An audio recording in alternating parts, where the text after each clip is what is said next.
നമസ്കാരം ഫാം.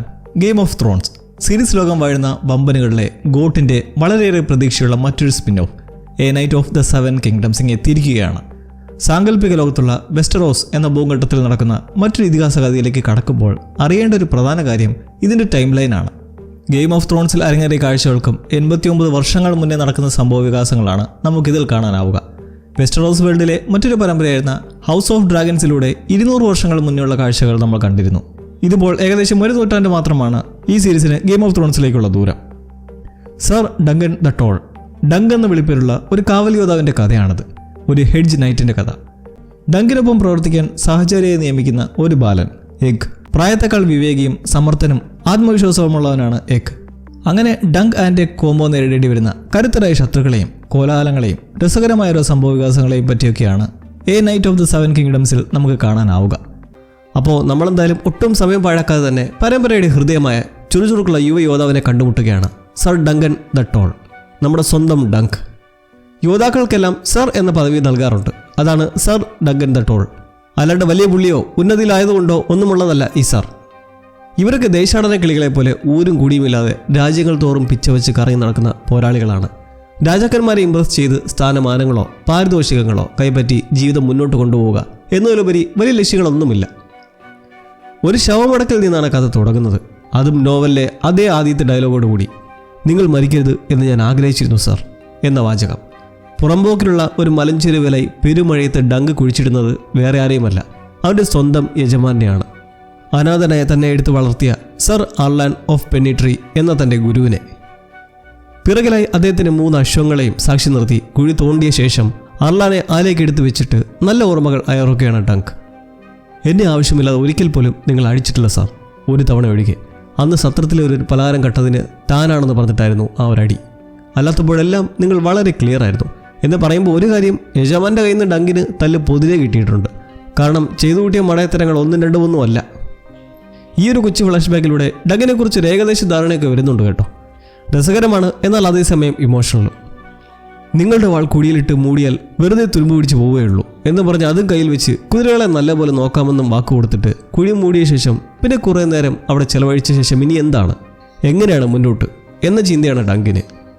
ഇതിനിടയ്ക്ക് വേറൊരു കാര്യം, ഗെയിം ഓഫ് ത്രോൺസിലെ ബ്രിയൻ ഓഫ് ടർത്തിൻ്റെ പൂർവികനൊക്കെ ആയിട്ട് വരും ഈ ഡങ്കൻ ദ ടോൾ. രണ്ടുപേരും നല്ല ടോളുമാണല്ലോ പറഞ്ഞ കണക്ക്. ഡങ്ക് ആ മരച്ചോട്ടിലിരുന്ന് ചിന്തിക്കുന്നത് കുതിരകളെ വിറ്റ് തിന്ന 2-3 കൊല്ലം ജീവിക്കാം, പിന്നെ വീണ്ടും ദാരിദ്ര്യത്തിലേക്ക് തന്നെ പോകേണ്ടി വരും. കയ്യിലിപ്പോൾ സ്വന്തമായൊരു വാളുണ്ട്. വെസ്റ്ററോസിൻ്റെ പടിഞ്ഞാറൻ സമുദ്രതീരത്തുള്ള നഗരമായ ലാൻഡ്സ്പോർട്ട് നഗരത്തിലേക്ക് പോയാലോ? നഗരത്തിൻ്റെ ഒരു കാവൽക്കാരനായി ജോലി നോക്കിയാലോ? അങ്ങനെ വെറുതെ സങ്കല്പിച്ച് ഒടുവിൽ ടോർണി അതിങ്ങേറുന്ന ആഷ്ഫോർഡ് മെഡോ എന്ന പ്രദേശത്തേക്ക് പോകാമെന്ന തീരുമാനത്തിലേക്ക് എത്തുന്നു. ഈ ടോർണി എന്ന് പറഞ്ഞാൽ GOT ഫാൻസിന് അറിയായിരിക്കും, എന്നാലൊന്ന് പറഞ്ഞേക്കാം. പൊതുവെ ജീവന് മാരകമല്ലെങ്കിലും വളരെ അപകടകരമായ പോരാട്ടക്കളിയാണ് ഈ ടോർണി. വിജയിക്കുന്നവർക്ക് സ്വർണവും ആയുധവും പദവി, കുതിര, അങ്ങനെ ഓരോരോ സമ്മാനങ്ങൾ ലഭിക്കും. ഡങ്ക് ആ ഒരു വലിയ തീരുമാനമെടുത്ത് ഒന്ന് വെളിക്കിറങ്ങിച്ചും അവിടുന്ന് സഞ്ചാരം തുടങ്ങി. പിന്നെത്തുന്ന അടുത്ത സ്റ്റോപ്പ് ഒരു സത്രത്തിലേക്കാണ്. ആഷ്ഫോർഡിലേക്ക് ഇനി ഒരു ദിവസം യാത്രയുള്ളത് കൊണ്ട് ഈ രാത്രി വിഷപകറ്റിയും ക്ഷീണമകറ്റിയും പോകാമെന്ന് പറഞ്ഞെത്തുമ്പോൾ അവിടെ വേറൊരാളുണ്ട്. നമ്മുടെ റിംപോച്ചയെ പോലെ ഉണ്ണിക്കുട്ടനായ ഒരു മുട്ടക്കുട്ടൻ എഗ്, പരമ്പരയിലെ മറ്റൊരു ഹൃദയപാത്രം. സത്രത്തിൻ്റെ സ്റ്റാഫ് എന്ന് കരുതി പയ്യനോട് കുതിരകളെ ലായത്തിൽ കൊണ്ടുകെട്ടി കുറച്ച് കാടിയും ഓട്സുമൊക്കെ കൊടുക്കാൻ നിർദ്ദേശിക്കുന്നു. ആദ്യ ഇംപ്രഷനിൽ തന്നെ ഈ രണ്ടുപേരുടെയും കൊടുക്കൽ വാങ്ങൽ പോലുള്ള രസകരമായ സംസാരമൊക്കെ നല്ലൊരു കെമിസ്ട്രി ഉണ്ടാക്കുന്നുണ്ട്. അതുപോലെ തന്നെ പിന്നീട് ഡങ്ക് സത്രത്തിൽ നിന്ന് കുടിപ്പും കഴിപ്പും കഴിഞ്ഞ് തിരികെ ലയത്തിലേക്ക് എത്തുമ്പോൾ കാണാം ഈ എഗ്ഗ് അതിലൊരു കുതിരയുടെ പുറത്ത് കയറി തലച്ചട്ടയും ധരിച്ച് ഓടിക്കുന്നത് പോലെയൊക്കെ ഇരുന്ന് കളിക്കുന്നു.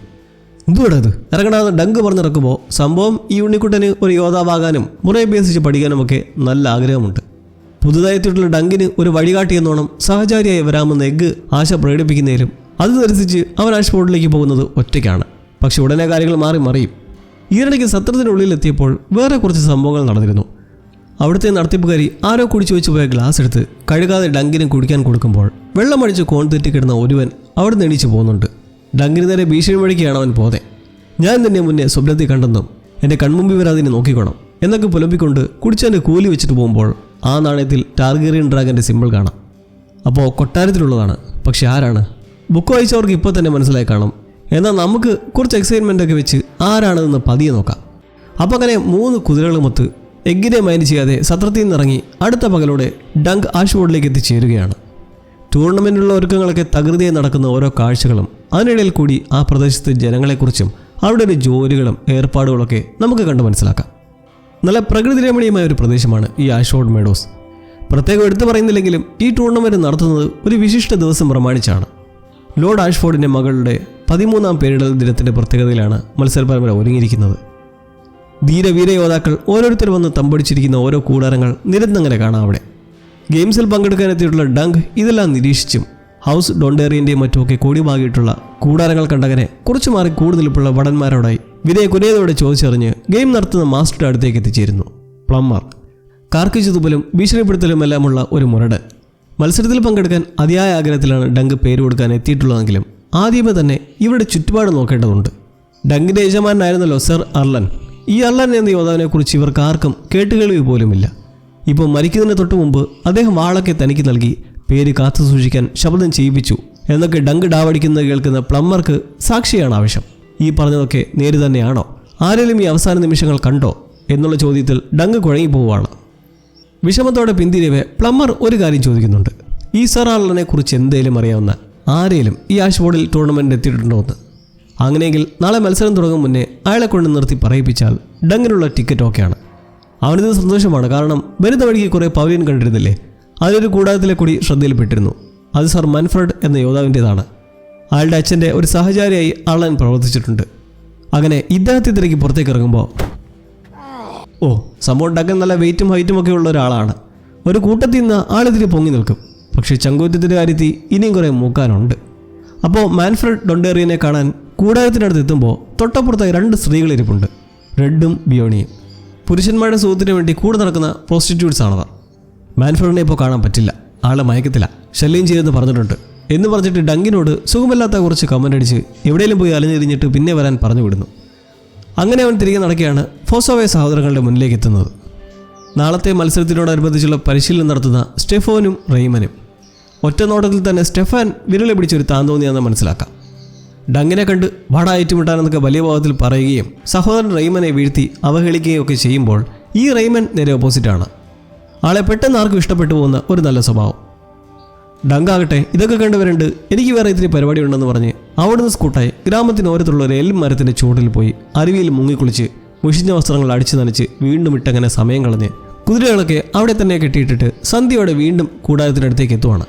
പക്ഷേ സ്ഥിതി പഴയ പോലെ തന്നെ. ആ ലേഡീസ് വീണ്ടും ഇപ്പം കാണാൻ ഒരു വകുപ്പില്ലെന്നൊക്കെ പറഞ്ഞ് നിൽക്കെ ഡങ്ക് അവരുടെ കൂടാരത്തിലേക്ക് ഇടിച്ചു കയറി, ഞാൻ നിങ്ങളോട് സഹായമല്ലേ ചോദിച്ചേ, ഇങ്ങനെ അപമാനിക്കുന്നത് എന്തിനാ? ഞാൻ നാളെ കാലത്ത് വന്ന് കണ്ടോളാം എന്നൊക്കെ വറീഡായി പറയുന്നതും റെഡ് എന്ന സ്ത്രീ കുറച്ചയഞ്ഞ് അവനോട് സംസാരിക്കുന്നതിലൂടെ ഡങ്കിനുള്ളിലെ ആ ലൈറ്റ് ഹാർട്ടഡ് ആംഗിൾ നമുക്ക് കുറച്ചുകൂടെ മനസ്സിലാവുന്നുണ്ട്.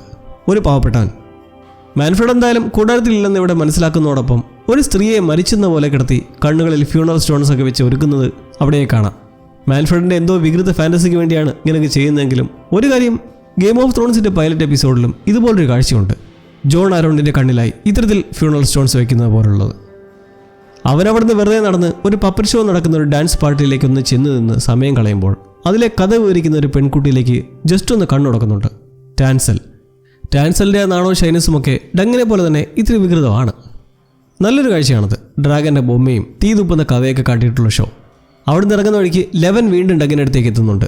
റൈമൻ നേരത്തെ കണ്ടപ്പോൾ സഹോദരൻ സ്റ്റെഫോൻ ഏറ്റുമുട്ടാൻ വിളിച്ചപ്പോൾ ഇവനും അവിടെ പറഞ്ഞിരുന്നു പോയി ഏറ്റുമുട്ടാൻ.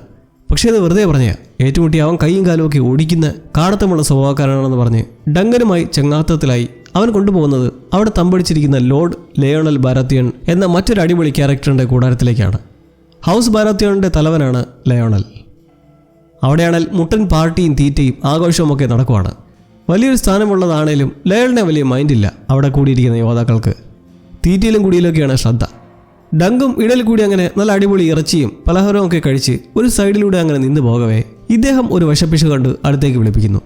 പരിചയമില്ലാത്ത രീതിയിലും ഭാവത്തിലും നിൽക്കുന്നത് കണ്ട് തന്നെ കൊല്ലാൻ വന്നവരില്ലേ എന്ന് കുറ്റപ്പെടുത്തുന്നതിലും അപ്പാവിയായ ഡങ്കിനെ അവർ പെട്ടെന്ന് തന്നെ വായിച്ചെടുക്കുന്നു. തുടർന്ന് അവനുമായി ലയണൽ ഇതിന് അടുത്ത ശേഷം ഡാൻസ് കളിക്കാനൊക്കെ പറഞ്ഞ് അങ്ങനെ കുറച്ച് നിമിഷങ്ങൾ സൃഷ്ടിക്കുന്നത് ഡങ്കിന് വലിയൊരു ആശ്വാസമാണ്. കാരണം തനിക്ക് പറ്റിയ ഇടമല്ല ഇതൊന്നും എന്നുള്ള പോലെ ഒരു ഉൾവലിഞ്ഞ മനസ്സിലായിരുന്നു ഈ ദിവസം മൊത്തം അവൻ നടന്നത്. ഇപ്പോൾ ഈ റിലാക്സേഷൻ അവന് നല്ല സമാധാനം ഉണ്ടാക്കുന്നുണ്ട്. ശേഷം വെള്ളമടിച്ച് കോൺതെറ്റിരിക്കുന്ന ബാരാത്തിയോണിൻ്റെ കയ്യിൽ നിന്ന് കുറേ മോട്ടിവേഷനൊക്കെ കിട്ടുന്നതിലും ഡങ്കിന് നല്ല ശങ്കയുണ്ട്. തോറ്റാൽ അടിയറ വെച്ച് കൊടുക്കാൻ കുതിരയും വാളുമൊക്കെ ഉള്ളൂ. കുതിര പോയി കഴിഞ്ഞാൽ പിന്നെ യോദ്ധാവെന്ന് പറയാനും പറ്റില്ല. അങ്ങനെ പോയിക്കൊണ്ടിരിക്കെ എന്തായാലും ഡങ്കിന് ഗുണമുണ്ടാവുന്നൊരു കാര്യം, ആ സർ മാൻഫ്രഡ് ഈ പാർട്ടിയിൽ പങ്കെടുക്കുന്നുണ്ടായിരുന്നു. പണ്ട് കണ്ട പരിചയം വെച്ച് തിരിച്ചിറങ്ങുന്ന അയാളോട് പോയിട്ട് സർ അർലനെ കുറിച്ചും പുള്ളി കക്ഷിയുടെ അച്ഛന് വേണ്ടി കുറേ സേവിച്ചതും സാഹസങ്ങൾ നടത്തിയതിനെക്കുറിച്ചുമൊക്കെ പറഞ്ഞ് ഓർമ്മപ്പെടുത്താൻ ശ്രമിക്കുന്നെങ്കിലും മാൻഫ്രഡ് ഇപ്പോൾ വേറെ മൂഡിലാണ്. മാത്രമല്ല നിന്നെ നീ പറയുന്നവനെയും ഒന്നും അറിഞ്ഞുകൂടെന്നും പറഞ്ഞ് ഡങ്കിനെ വകവയ്ക്കാതെ പോവുകയാണ് ഉണ്ടാവുന്നത്. ഗെയിമിൽ പങ്കെടുക്കാൻ അറിയാവുന്ന ഒരാളെ കൊണ്ടുവരാൻ ഗെയിം മാസ്റ്റർ ചോദിച്ചു നിൽക്കുന്ന ഒരു ഹെഡ്ജ് നൈറ്റിനെ ഇവരൊക്കെ എങ്ങനെ കാര്യമായി എടുക്കാനാണ്? അങ്ങനെ മൂടാവടിച്ച് ഡങ്ക് അവൻ്റെ കൂടാരത്തിലേക്ക് പോവാണ്. കൂടാരം ഏതെന്നറിയാമോ? ആ എൽമരം. സുഖസൗകര്യങ്ങളൊക്കെ അത്ര തന്നെ ധാരാളം അവന്. എന്നാൽ അവിടേക്ക് എത്തുമ്പോൾ ദാണ്ട് ഉണ്ണിക്കുട്ടൻ. ആ ഒരു സത്രത്തിൽ നിന്ന് ഇത്ര ദൂരം സഞ്ചരിച്ച് ആഷ്ഫോർഡിൽ എങ്ങനെ എത്തി എന്നത് ഡങ്കിൻ്റെ ഒരു അത്ഭുതമാണ്. ഒരു ഉരുട്ടുവണ്ടിയുടെ പിറകെ കയറി ഇവിടെ എത്തിയെന്ന് പറയുമ്പോൾ അവനെ എത്രയും പെട്ടെന്ന് തിരികെ വീട്ടിലെത്തിച്ചിട്ടേ ഉള്ള കാര്യമെന്ന് ചൂടായി നിൽക്കുന്ന ഹെഡ്ജ് നൈറ്റും. മുന്നേ സത്രത്തിൽ വെച്ച് കണ്ടു കുറച്ച് സംസാരിച്ച വഴിക്ക് ഉണ്ണിക്കുട്ടൻ ആ സത്രം നടത്തിപ്പുകാരുടെ മകനല്ല എന്ന് ഡങ്ക് മനസ്സിലാക്കിയിരുന്നു. അമ്മ മരിച്ചുപോയെന്ന് പറഞ്ഞപ്പോൾ തന്നെ പോലെ തന്നെ ഒരു അനാഥനായിരിക്കുമെന്നാണ് ഡങ്ക് കരുതിയിരിക്കുന്നത്. പക്ഷേങ്കിൽ നിന്നെ തിരിച്ച് ഇപ്പോൾ തന്നെ വീട്ടിൽ കൊണ്ടുവിടാമെന്ന് പറയുമ്പോൾ തന്നെ എഗ്ഗ് പറയുന്നുണ്ട്, അങ്ങനെയാണെങ്കിൽ നാളെ മത്സരത്തിൽ പങ്കെടുക്കാൻ പറ്റില്ലെന്നും ദൂരം കുറേ ഉണ്ട്, എൻ്റെ വീട് കിങ്സ് ലാൻഡിങ്ങിലാണെന്നൊക്കെ. 7 സാമ്രാജ്യങ്ങളുടെയും തലസ്ഥാനമാണ് കിങ്സ് ലാൻഡിംഗ് എന്ന പ്രദേശം. ഈ ചെക്കൻ അവിടുത്തെ ഏതെങ്കിലും അടിയാളുടെ പരമ്പരയായിരിക്കുമെന്ന് ഡങ്ക് കൊടിയിൽ നിൽക്കുന്നതിലും ഉണ്ണിക്കുട്ടൻ പുളിയാണ്. അവൻ അരുവിൽ നിന്ന് മീൻ പിടിച്ച് ചുട്ടും കുതിരകളെ പരിപാലിച്ചിട്ടൊക്കെയാണ് ഇരിക്കുന്നത്. സഹചാരിയാകാൻ നല്ല ആശയമുണ്ടവന്. അങ്ങനെ ഈ എഗ്ഗിൻ്റെ രീതിയും പെരുമാറ്റവും കണ്ട്, മാത്രമല്ല ഡങ്കിനെ ഈ പ്രദേശത്ത് ഇതുവരെ അങ്ങോട്ട് അത്ര ഫിറ്റാകാൻ സാധിച്ചിട്ടുമില്ല എന്നതൊക്കെ കൊണ്ട് തന്നെ തൽക്കാലത്തേക്ക് ഈ ടൂർണമെൻറ്റിന് ഒരു സഹായിയായി കൂടാൻ പച്ചക്കോടി കാട്ടുന്നു. നല്ലോണം നിന്നാൽ തിന്നാനും ഉടുക്കാനും കിട്ടും, പട്ടിണി കിടത്തത്തില്ല എന്നൊക്കെ വാക്ക് പറഞ്ഞ് അവിടെ പുതിയ സഖ്യം രൂപീകരിച്ചങ്ങനെ എൽമരത്തിന് ചൂട്ടിൽ കിടക്കുവാണ്. എല്ലാവരും കൂടാരത്തിൻ്റെ പട്ടുതുണിയും നോക്കി കിടക്കുമ്പോൾ നമ്മൾ ആകാശം നോക്കി കിടക്കുന്നു. എഗ്ഗിൻ്റെ വർത്തമാനം കേട്ട് നിന്റെ ചെവിക്ക് കിറുക്ക് വെച്ചേരുണ്ടെങ്കിൽ കിടന്നുറങ്ങടാ ചെക്കാന്ന് ഡങ്ക് വായടപ്പിക്കുന്നതിലും ഇതിനിടയ്ക്ക് ഒരു ഫോളിംഗ് സ്റ്റാർ അങ്ങനെ പാഞ്ഞു പോകുന്ന കണ്ട് ഉണ്ണിക്കുട്ടൻ ഒരു കാര്യം പറയുന്നുണ്ടായിരുന്നു. ഫോളിംഗ് സ്റ്റാർ കണ്ടാൽ അത് ഭാഗ്യം കൊണ്ടുവരുമെന്നാണ് വിശ്വാസം. ഡങ്കിൻ്റെ ചിന്ത പോകുന്നത് എല്ലാവരും കൂടാരത്തിലല്ലേ, നമ്മൾ പുറത്തും. അപ്പോൾ ഇത് കണ്ട് നമ്മൾ മാത്രമല്ലേ, ഭാഗ്യം നമുക്ക് മാത്രമായിരിക്കില്ലേ എന്നൊരു കോൺഫിഡൻസ് പോലെ. അങ്ങനെ ആ ഒരു ശുഭാപ്തി വിശ്വാസത്തിൽ നമ്മൾ 7 സാമ്രാജ്യങ്ങളിലെ ഒരു യോദ്ധാവായ ഡങ്കിൻ്റെ കാഴ്ചകൾ തൽക്കാലത്തേക്ക് ചവിട്ടി നിർത്തുവാണ്. എന്തായാലും നല്ലൊരു നീറ്റ് തുടക്കം തന്നെയാണ് ഗെയിം ഓഫ് ത്രോൺസിൻ്റെ പുതിയ സ്പിൻ ഓഫ് കണ്ടു കഴിയുമ്പോൾ തോന്നുന്നത്. വ്യത്യസ്തമാണ് തീർച്ചയായും. വെസ്റ്റ്രോസിൻ്റെ ആ ഭംഗി ഒപ്പിയെടുത്തിരിക്കുന്നതും ഒരു പുത്തൻ ടച്ചിലുള്ള സംഗീതമൊക്കെ ഒരു റീഫ്രഷിംഗ് ഫീൽ തരുന്നതോടൊപ്പം തന്നെ ഡങ്കിൻ്റെ ക്യാരക്ടർ ആർക്ക് രസകരമായി കാണിച്ചിരിക്കുന്നതും നല്ലൊരു ഇംപ്രഷനാണ്. ആഷ്ഫോർഡിൽ ഇനി സൂര്യൻ ഉദിക്കുന്നത് ഒരു വലിയ ദിവസത്തിലേക്കാണ്. വമ്പൻ സംഭവങ്ങൾ എന്തൊക്കെയാകും ടൂർണമെൻറ്റിന് പുറത്തും അരകയറാൻ പോവുക. രണ്ടുപേരെ നമ്മൾ പരിചയപ്പെട്ടു അല്ലേ? സർ ഡങ്കൻ ദ ടോൾ എന്ന ഡങ്കും പിന്നെ ഉണ്ണിക്കുട്ടനായ മുട്ടക്കുട്ടൻ എഗ്ഗിനെയും.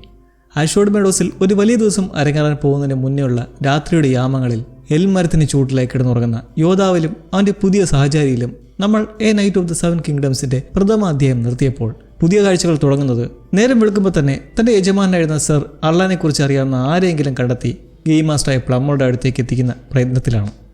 ടോർണിക്കായി അവിടെ തമ്പടിച്ചിട്ടുള്ള ഓരോ ഹൗസിൻ്റെയും ലോർഡുമാരെയും പ്രധാനികളെയും പോയി കണ്ട് തൻ്റെ മാസ്റ്ററിൻ്റെ വീരസാഹസങ്ങളെക്കുറിച്ച് വിളിച്ചു പറഞ്ഞ് ഓർമ്മപ്പെടുത്താൻ ശ്രമിക്കുന്നത് എങ്ങനെയാണെന്ന് നോക്കാം. വളരെ ശാന്തശീലനും വിനീതനുമായൊരു മനുഷ്യൻ. പല യുദ്ധങ്ങളിലും ഒരാചാര്യനായി തന്നെ നിന്നിരുന്നു. എന്നാൽ ഒരു ശത്രു പോലും ഉണ്ടായിട്ടില്ല. തീരെ അവശനായ കാലത്ത് പോലും ആരെയും കുറ്റം പറഞ്ഞിട്ടില്ല, ആരെക്കുറിച്ചും പരാതി പറഞ്ഞിട്ടുമില്ല. ചുറ്റുമുള്ളവർക്കെല്ലാം ആളൻ ഒരു അനുഗ്രഹമായിരുന്നു. എല്ലാവർക്കും സഹായങ്ങൾ നൽകി അവരെ സ്നേഹിക്കാൻ മാത്രമായിരുന്നു എല്ലായ്പ്പോഴും ശ്രമിച്ചത്. അദ്ദേഹത്തിൻ്റെ മെയ്വഴക്കവും കഴിവും ഇന്നും വാഴ്ത്തപ്പെടേണ്ട ഒന്നാണ്. ഹൗസ് ഫ്ലോറൻറ്റിൻ്റെ പ്രഭുവിന് കാഴ്ച മങ്ങിയപ്പോൾ അർലാൻ പാറാവുകാരനായി ഒപ്പം നിന്നു. ഹൗസ് ഹെയ്ഫോർഡിൻ്റെ കൂടെ നിന്ന് പൊരുതിയിട്ടുണ്ട്. ഹൗസ് ടൈറലിന് വേണ്ടി നടത്തിയ സേവനങ്ങൾ അർലാൻ്റെ ജീവിതത്തിൽ തന്നെ മറക്കാൻ കഴിയാത്തതാണ് എന്നിങ്ങനെയൊക്കെ ഡങ്ക് ആ ഗ്രൗണ്ടിൽ കറങ്ങിത്തിരിഞ്ഞ് അതാത് ഹൗസിൻ്റെ ഇപ്പോഴത്തെ തമ്പ്രാക്കന്മാരോട് പറയുവാണ്. ആർക്കും അർലാനെ അറിയത്ത് പോലുമില്ല. എന്ത് ചെയ്യാനാ? ഡങ്ക് ഈ വീരചരിതമൊക്കെ പറയുമ്പോൾ ഈ അർലാൻ്റെ കുറച്ച് ഫ്ലാഷ് ബാക്സൊക്കെ നമുക്ക് കാണാം. അർലാൻ്റെ കയ്യിലായി യുദ്ധത്തിലുണ്ടായതായിരിക്കണം നല്ലൊരു മുറിവുണ്ടായിരുന്നു. അതും പഴുത്തിരുന്ന കാലത്തായിരുന്നു ഡങ്കുമൊത്ത് ആഷ്ഫോർഡിലേക്ക് യാത്ര തിരിച്ചത്. മഴയത്ത് മരത്തിനു കീഴിൽ അഭയം തേടിയും ഉപ്പിലിട്ട് ബീഫ് കഴിച്ചുമൊക്കെ ആഷ്ഫോർഡിൽ പോയി ജീവിതം മെച്ചപ്പെടുത്താനുള്ള പ്ലാനിലായിരുന്നു. എങ്കിലും ഈ സഞ്ചാരത്തിൽ പുള്ളിക്ക് ദേഹാസ്വാസ്ഥ്യമൊക്കെ ഇടയ്ക്ക് വരുന്നതായി ഡങ്ക് ശ്രദ്ധിച്ചിരുന്നു. അങ്ങനെ യാത്രാമതിയെ എന്തോ അറ്റാക്ക് വന്ന് മരിച്ചതായിരിക്കാം ഈ അർലൻ ദ പെന്നി ട്രീ. ഇതെല്ലാം കണ്ടും കേട്ട് നിൽക്കുന്ന എഗ്ഗിന് തോന്നുന്ന ഒരു കാര്യം സ്വാഭാവികമാണ്. ആർക്കും അറിയാത്ത അത്ര പോയിന്റായിരുന്നു ഈ അർലൻ എന്ന ഹെഡ്ജ് നൈറ്റ്. ഇങ്ങനാണേലും സാരോപദേശം നൽകുന്നതിൽ പുലിയാണ് ഉണ്ണിക്കുട്ടൻ. നിങ്ങളിവരുടെയെല്ലാം മുന്നിൽ പോയി താഴ്മയെ കുമ്പിട്ട് നിൽക്കേണ്ട ആവശ്യമില്ല സാർ. നെഞ്ചും പിരിച്ച് നിന്ന് തന്നെ ചോദിക്കണം. എന്തൊക്കെ പറഞ്ഞാലും നിങ്ങളൊരു യോദ്ധാവല്ലേ. ഈ സംസാരം നടക്കുന്ന ആ സമയത്താണ് അവിടെ കൊമ്പുവാദ്യം മുഴങ്ങുന്നത്. പുതിയൊരു സംഘം ആഷ്ഫോർഡിലേക്ക് ആഗതരായിക്കൊണ്ടിരിക്കുകയാണ്. The none other than house Targaryen. എല്ലാവരും ജിഞ്ചാസയുടെ കൊടിയും പറത്തിയുള്ള ആ വരവ് നോക്കി നിൽക്കുമ്പോൾ ഒരാൾക്കിതിരി പരിങ്ങൽ. വേറെ ആരുമല്ല നമ്മുടെ ഉണ്ണിക്കുട്ടൻ. ദൂരെ നിന്നുള്ള വരവ് കാണുന്നതും എഗ് ഡങ്കിനോടായി. എന്നാൽ ഞാൻ പോയി നമ്മുടെ എൽ മരത്തിൻ്റെ ചൂട്ടി എന്തെങ്കിലും പണി ചെയ്യുകയോ കുതിരകളിൽ നിന്ന് നോക്കിയോ ചെയ്യാമെന്ന് നിൽക്കുന്ന കണ്ട് ഇതൊന്നും അറിയാത്ത ഡങ്ക് എന്നാ പോ എന്നും പറഞ്ഞു വിടുന്നു.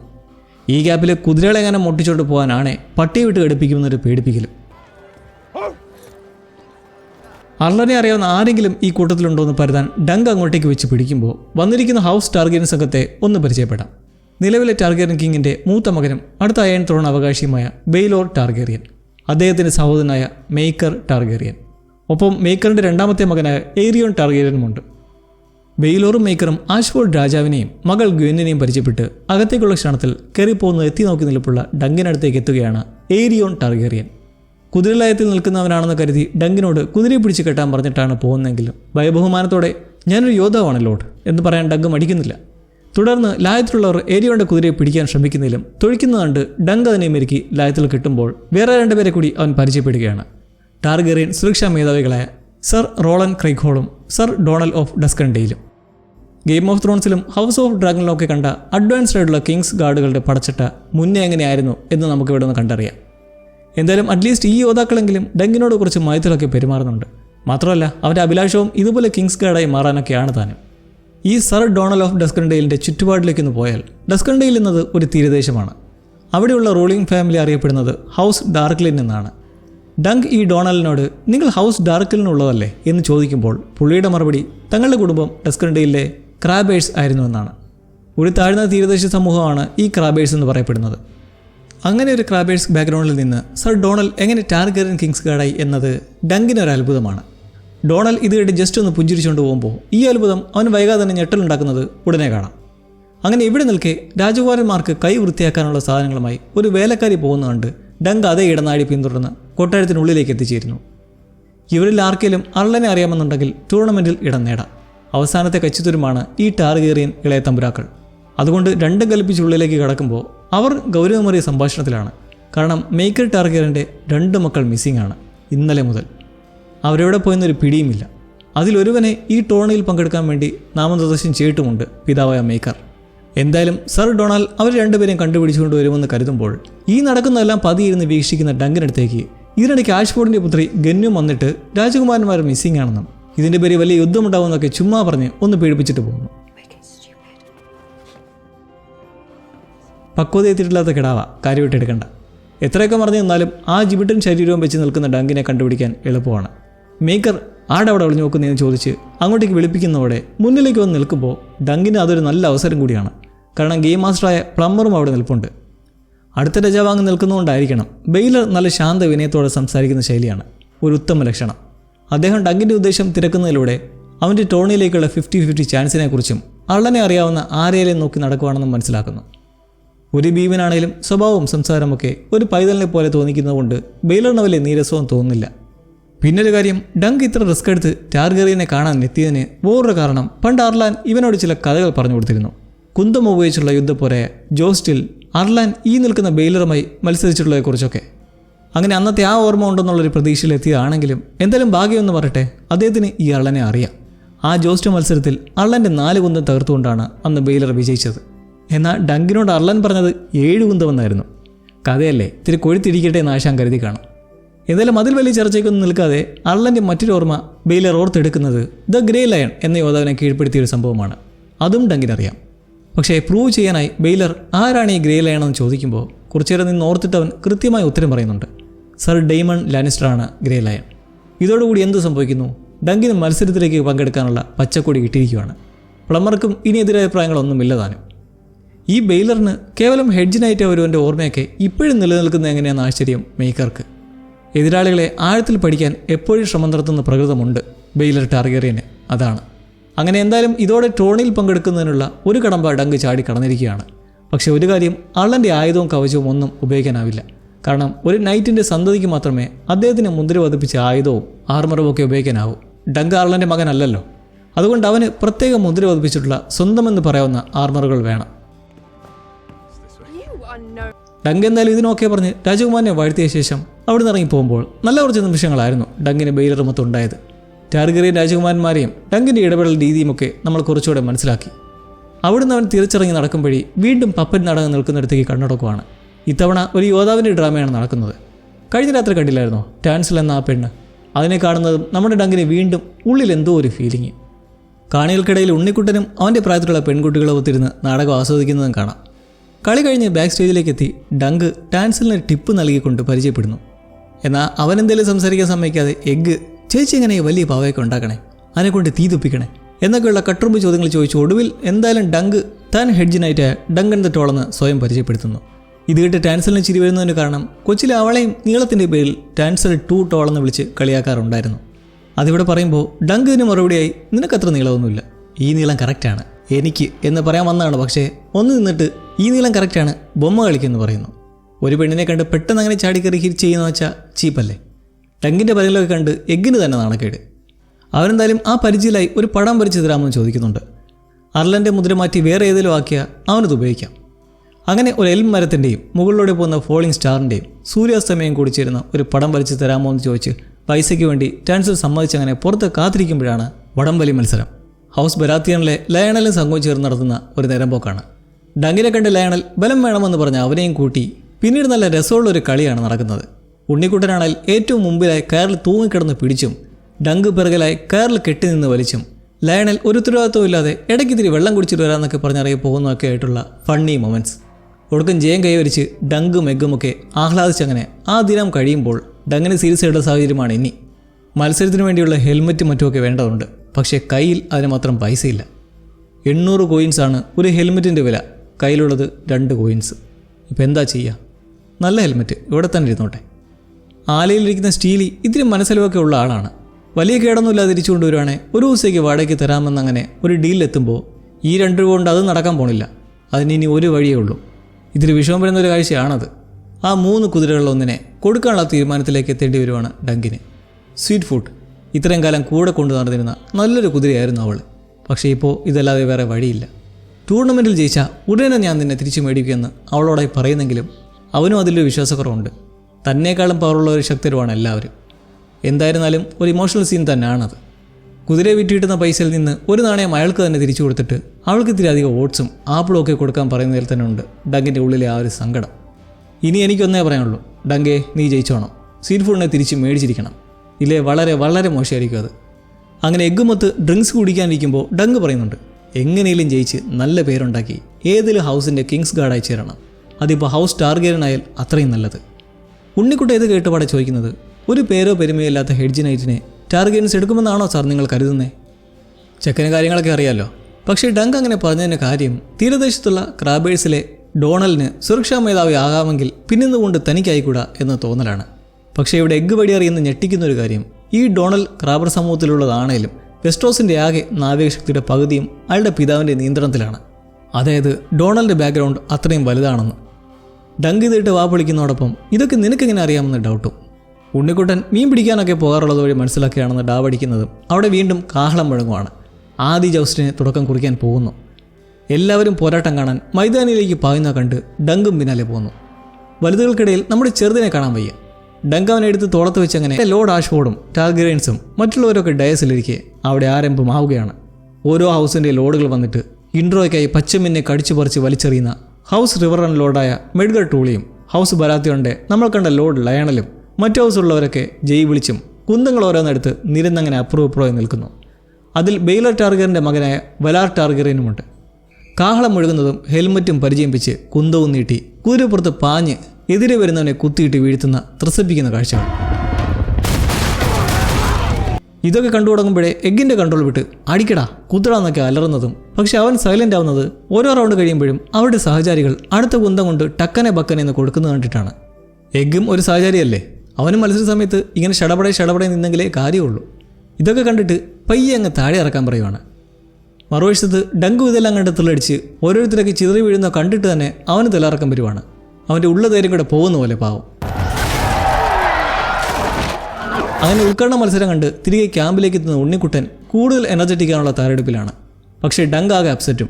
കാരണം ഇതുവരെ ഓരോരോ പ്രശ്നങ്ങളോടെയൊക്കെ അവൻ കടന്നുപോയത് നമ്മൾ കണ്ടെങ്കിലും ഇപ്പോഴാണ് ഒരു റിയലൈസേഷൻ അവനിൽ വന്നിട്ടുള്ളത്. തൻ്റെ ഗുരുവിനെ ഇവിടെ ഭൂരിഭാഗം പേർക്കും അറിയില്ല. ഒരുപക്ഷെ നല്ലൊരു യോദ്ധാവ് അല്ലായിരുന്നിരിക്കാം അർലൻ. അദ്ദേഹത്തിൻ്റെ കീഴിൽ വളർന്ന് അഭ്യർത്ഥിച്ചു വന്ന് തനിക്ക് എത്രമാത്രം ചെറിയ സാധ്യതയായിരിക്കും ഉള്ളത്. എന്തായാലും അർലൻ തന്നോട് വളരെ സ്നേഹത്തോടെയാണ് പെരുമാറിയത് അത്രയും. സ്വന്തം രക്തമല്ലെങ്കിലും വളർത്തി പരിശീലിപ്പിച്ച് ഇവിടം വരെ എത്തിച്ചു.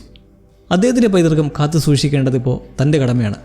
എന്തായിരുന്നാലും അവിടെയുള്ള കുലീനത വാരി വിതറി നടക്കുന്നതുങ്ങളെല്ലാം അള്ളൻ തന്നെ അഭ്യസിപ്പിച്ച് എന്തൊക്കെയാണെന്ന് കാണിച്ചു കൊടുത്തിട്ടേ ഉള്ളൂ.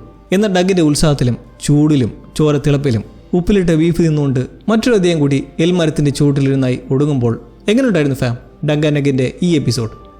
ഡങ്കിൻ്റെ ആ ഒരു പ്രോഗ്രസ് നമ്മൾ പലയിടത്തും കണ്ടതോടൊപ്പം തന്നെ പുതിയ കഥാപാത്രങ്ങളും അരങ്ങേറ്റം കുറിച്ച ഒരു അധ്യായമായിരുന്നു ഇത്. എഗ്ഗും ഡങ്കുമായിട്ടുള്ള കെമിസ്ട്രിയും കൂടുതൽ രസകരമാകുന്ന സന്ദർഭങ്ങളും ഉണ്ടായി. അതിലെ ഒരു നല്ല മൊമെൻ്റായിരുന്നു പരിചയ ടാൻസലിന് പെയിൻ്റ് അടിക്കാൻ കൊടുത്തിട്ട് ഇരുന്നപ്പോഴുണ്ടായിരുന്ന അവരുടെ സംസാരം. എഗ്ഗിന് അവൻ്റെ പ്രായത്തേക്കാൾ വളർച്ച കുറവാണെന്നുള്ള കളിയാക്കൽ കേൾക്കേണ്ടി വരാറുണ്ട് പലപ്പോഴും. അതുകൊണ്ട് തനിക്ക് നല്ലൊരു യോദ്ധാവാൻ കഴിയുമോ എന്ന ആശങ്കയാണ് അവന്. ഡങ്ക് നല്ല രീതിക്ക് തന്നെ അവനെ ഉഷാറാക്കുന്നുണ്ട്. നിനക്ക് നല്ലൊരു നൈറ്റ് ആവാനുള്ള എല്ലാ ചാൻസും ഉണ്ടെന്നും ആൾക്കാർ പറയുന്നതൊന്നും കേൾക്കണ്ട. പണ്ടൊക്കെ എന്നെ എല്ലാവരും ബിഡ്ഡിന്ന് വിളിച്ച് കളിയാക്കാറായിരുന്നു പതിവെന്നൊക്കെ പറഞ്ഞുകൊണ്ട് പലയിടങ്ങളിലും ഡങ്കിന് നല്ലൊരു സപ്പോർട്ട് എഗ്ഗിനും അതേപോലെ തന്നെ തിരിച്ചും കിട്ടുന്നുണ്ട്. ഒടുക്കം ചെക്കൻ ജോസ്റ്റ് കണ്ട് കുറച്ച് എനർജറ്റിക് ആവാൻ നോക്കുന്നത് ബ്ലാക്ക് ഫയർ ബാസ്റ്റേഡ്സിനെ കൊല്ലുന്ന പോലെ അഭിനയിച്ചാണ്. ഇത് ബ്ലാക്ക് ഫയർ റെബലിയൻസിൻ്റെ ഒരു റെഫറൻസ് ആണ്. ഹൗസ് ടാർഗറിയനിലെ ബാസ്റ്റേഡ്സ് അയൺ ത്രോൺ കൈയടക്കാൻ ശ്രമിച്ച ഒരു വൻ റെബലിയൻ്റെ റെഫറൻസ്. വരും എപ്പിസോഡുകളിലോ സീസണിലോ നമുക്ക് ബ്ലാക്ക് ഫയർസിനെ കുറിച്ച് കൂടുതൽ കാണാൻ കഴിഞ്ഞേക്കും ചിലപ്പോൾ. എന്തായാലും നിങ്ങൾ കണ്ടെത്തിയ ഈസ്റ്റർ എഗ്സും ഹിഡൻ ഡീറ്റെയിൽസും പങ്കുവയ്ക്കാൻ മറക്കണ്ട. അപ്പോൾ നമുക്ക് ഈ സീരീസിൻ്റെ ഒരു പീക്ക് എപ്പിസോഡിലേക്ക് കടന്നാലോ? എൻ്റെ ആശാനെ പഠിപ്പിച്ചത് എന്താണെന്ന് ഇവന്മാരുടെയൊക്കെ മുന്നേ കാണിച്ചിട്ടേ ഉള്ളൂ കാര്യം. എന്നാൽ ഉഷിരൻ ഡങ്കിൻ്റെ ചൂട് കണ്ട് നിർത്തിയപ്പോൾ പുതിയ കാഴ്ച സ്റ്റാർട്ടാവുന്നത് എൽമരത്തിൻ്റെ ചൂട്ടിൽ കിടന്നുറങ്ങുന്ന ഹെഡ്ജിനേറ്റിൽ നിന്നാണ്. നേരെ വെളുത്തു വരുമ്പോഴേ നമ്മുടെ ഉണ്ണിക്കുട്ടൻ എഴുന്നേറ്റ് കിടപ്പുണ്ട്. അവൻ തൻ്റെ യോദ്ധാവിനെ നോക്കി അങ്ങനെ കിടക്കുന്നത് കാണുമ്പോൾ ഈ ടൂർണമെൻറ്റിൽ പങ്കെടുക്കാനെത്തിയ ഡങ്കിനേക്കാളും ആവശ്യവും ഉത്സാഹവും കൂടുതലുള്ളത് സഹചാരിക്കായാണ് തോന്നുന്നത്. അരങ്ങേറ്റ മത്സരം കണ്ടപ്പോഴേ ഒരു സഹചാരിയായി ഇരിക്കുക എന്നത് എത്രമാത്രം കായികക്ഷമത വേണ്ട ജോലിയാണെന്ന് മനസ്സിലാക്കിയ എഗ്ഗ് വെളുപ്പിന് തന്നെ കുതിരകളിലൊന്നായ തണ്ടറിനെയും കൂട്ടി അടുത്തുള്ള വിശാലമായ പുൽത്തകിടിയിലേക്ക് പോവുകയാണ്. ഡങ്കിനെ വിളിച്ചെണീപ്പിച്ച് ശല്യപ്പെടുത്താതെ. നല്ല മഞ്ഞുണ്ട്. ഒന്നും കാര്യമാക്കാതെ പ്രാക്ടീസ് തുടങ്ങിയാണ് ലക്ഷ്യം. ഈ തണ്ടറാളിത്തിരി തണ്ടറാണ് പറഞ്ഞാൽ ഒരനുസരണയില്ല. എഗ്ഗിനോട് അവൻ്റെ അച്ഛൻ പറഞ്ഞിട്ടുണ്ട് കുതിരകളൊക്കെ വെറും മന്ദബുദ്ധികളാണെന്ന്. ഒന്നും പറഞ്ഞാൽ മനസ്സിലാവത്തുമില്ല, തിന്നാൻ മാത്രം അറിയാം. പക്ഷേ താൻ കരുതുന്നത് കുതിരകൾ ബുദ്ധിമാന്മാർ തന്നെയാണ്. അവർക്ക് മനുഷ്യരുടെ ആജ്ഞാപനം ഇഷ്ടപ്പെടാത്തതുകൊണ്ടാണ് അങ്ങനെ ധിക്കാരിയായി നിൽക്കുന്നതെന്ന് പറയുമ്പോൾ ആ കുതിര തലയാട്ടെന്ന് കാണാൻ ഒരു പ്രത്യേക ഭംഗിയാണ്. അത് തന്നെ എന്ന പോലത്തെ തലയാട്ടലേ. മത്സര മൈതാനത്തായി ആയുധമെടുത്തിട്ട് എഗ്ഗ് ഡങ്കിൻ്റെ കയ്യിലേക്ക് കൊടുത്താൽ പിന്നെ മൊത്തം നിന്റെ കയ്യിലാണെന്ന് പറഞ്ഞ് കുതിരയെ മയത്തോടെ ഓടാനും തുള്ളിച്ചാടി നിൽക്കാനും പരിശീലിപ്പിക്കാൻ മുട്ടക്കൊട്ടൻ നിന്നൊച്ച വയ്ക്കുന്നതും അലർന്നതുമൊക്കെ കണ്ട് ആദ്യം തണ്ട കുറെ ചാണകമിട്ട് വകവയ്ക്കാതെ നിന്നെങ്കിലും പിന്നീട് അങ്ങോട്ട് പതിയെ പതിയെ ഓടി ഉത്സാഹം വന്ന് എനർജറ്റിക്കായി തീരുന്നു. എഗ്ഗും ടൂർണമെൻറ്റിൽ കുന്തമെടുത്ത് ഓടിക്കൊണ്ട് കൊടുക്കുന്നതായൊക്കെ പരിശീലനം നടത്തി ഒരു നല്ല സെഷൻ കഴിഞ്ഞ് വെയിലൊക്കെ വന്നിരിക്കുകയാണ് ഒരൊറ്റ കണ്ണൻ അവിടേക്ക് എത്തുന്നത്. ഡാ ചക്ക, നീ ആ കുതിരയെ എവിടുന്ന് മോട്ടിച്ചതല്ലേ എന്ന് ചോദിക്കുന്ന ഈ പുള്ളിയാണ് സർ റോബിൻ റൈസ്ലിംഗ്. ഈ 7 സാമ്രാജ്യത്തിലേക്ക് വെച്ച് ഏറ്റവും രോഷാകുലനായ യോദ്ധാവെന്നാണ് അയാളെ അറിയപ്പെടുന്നത്.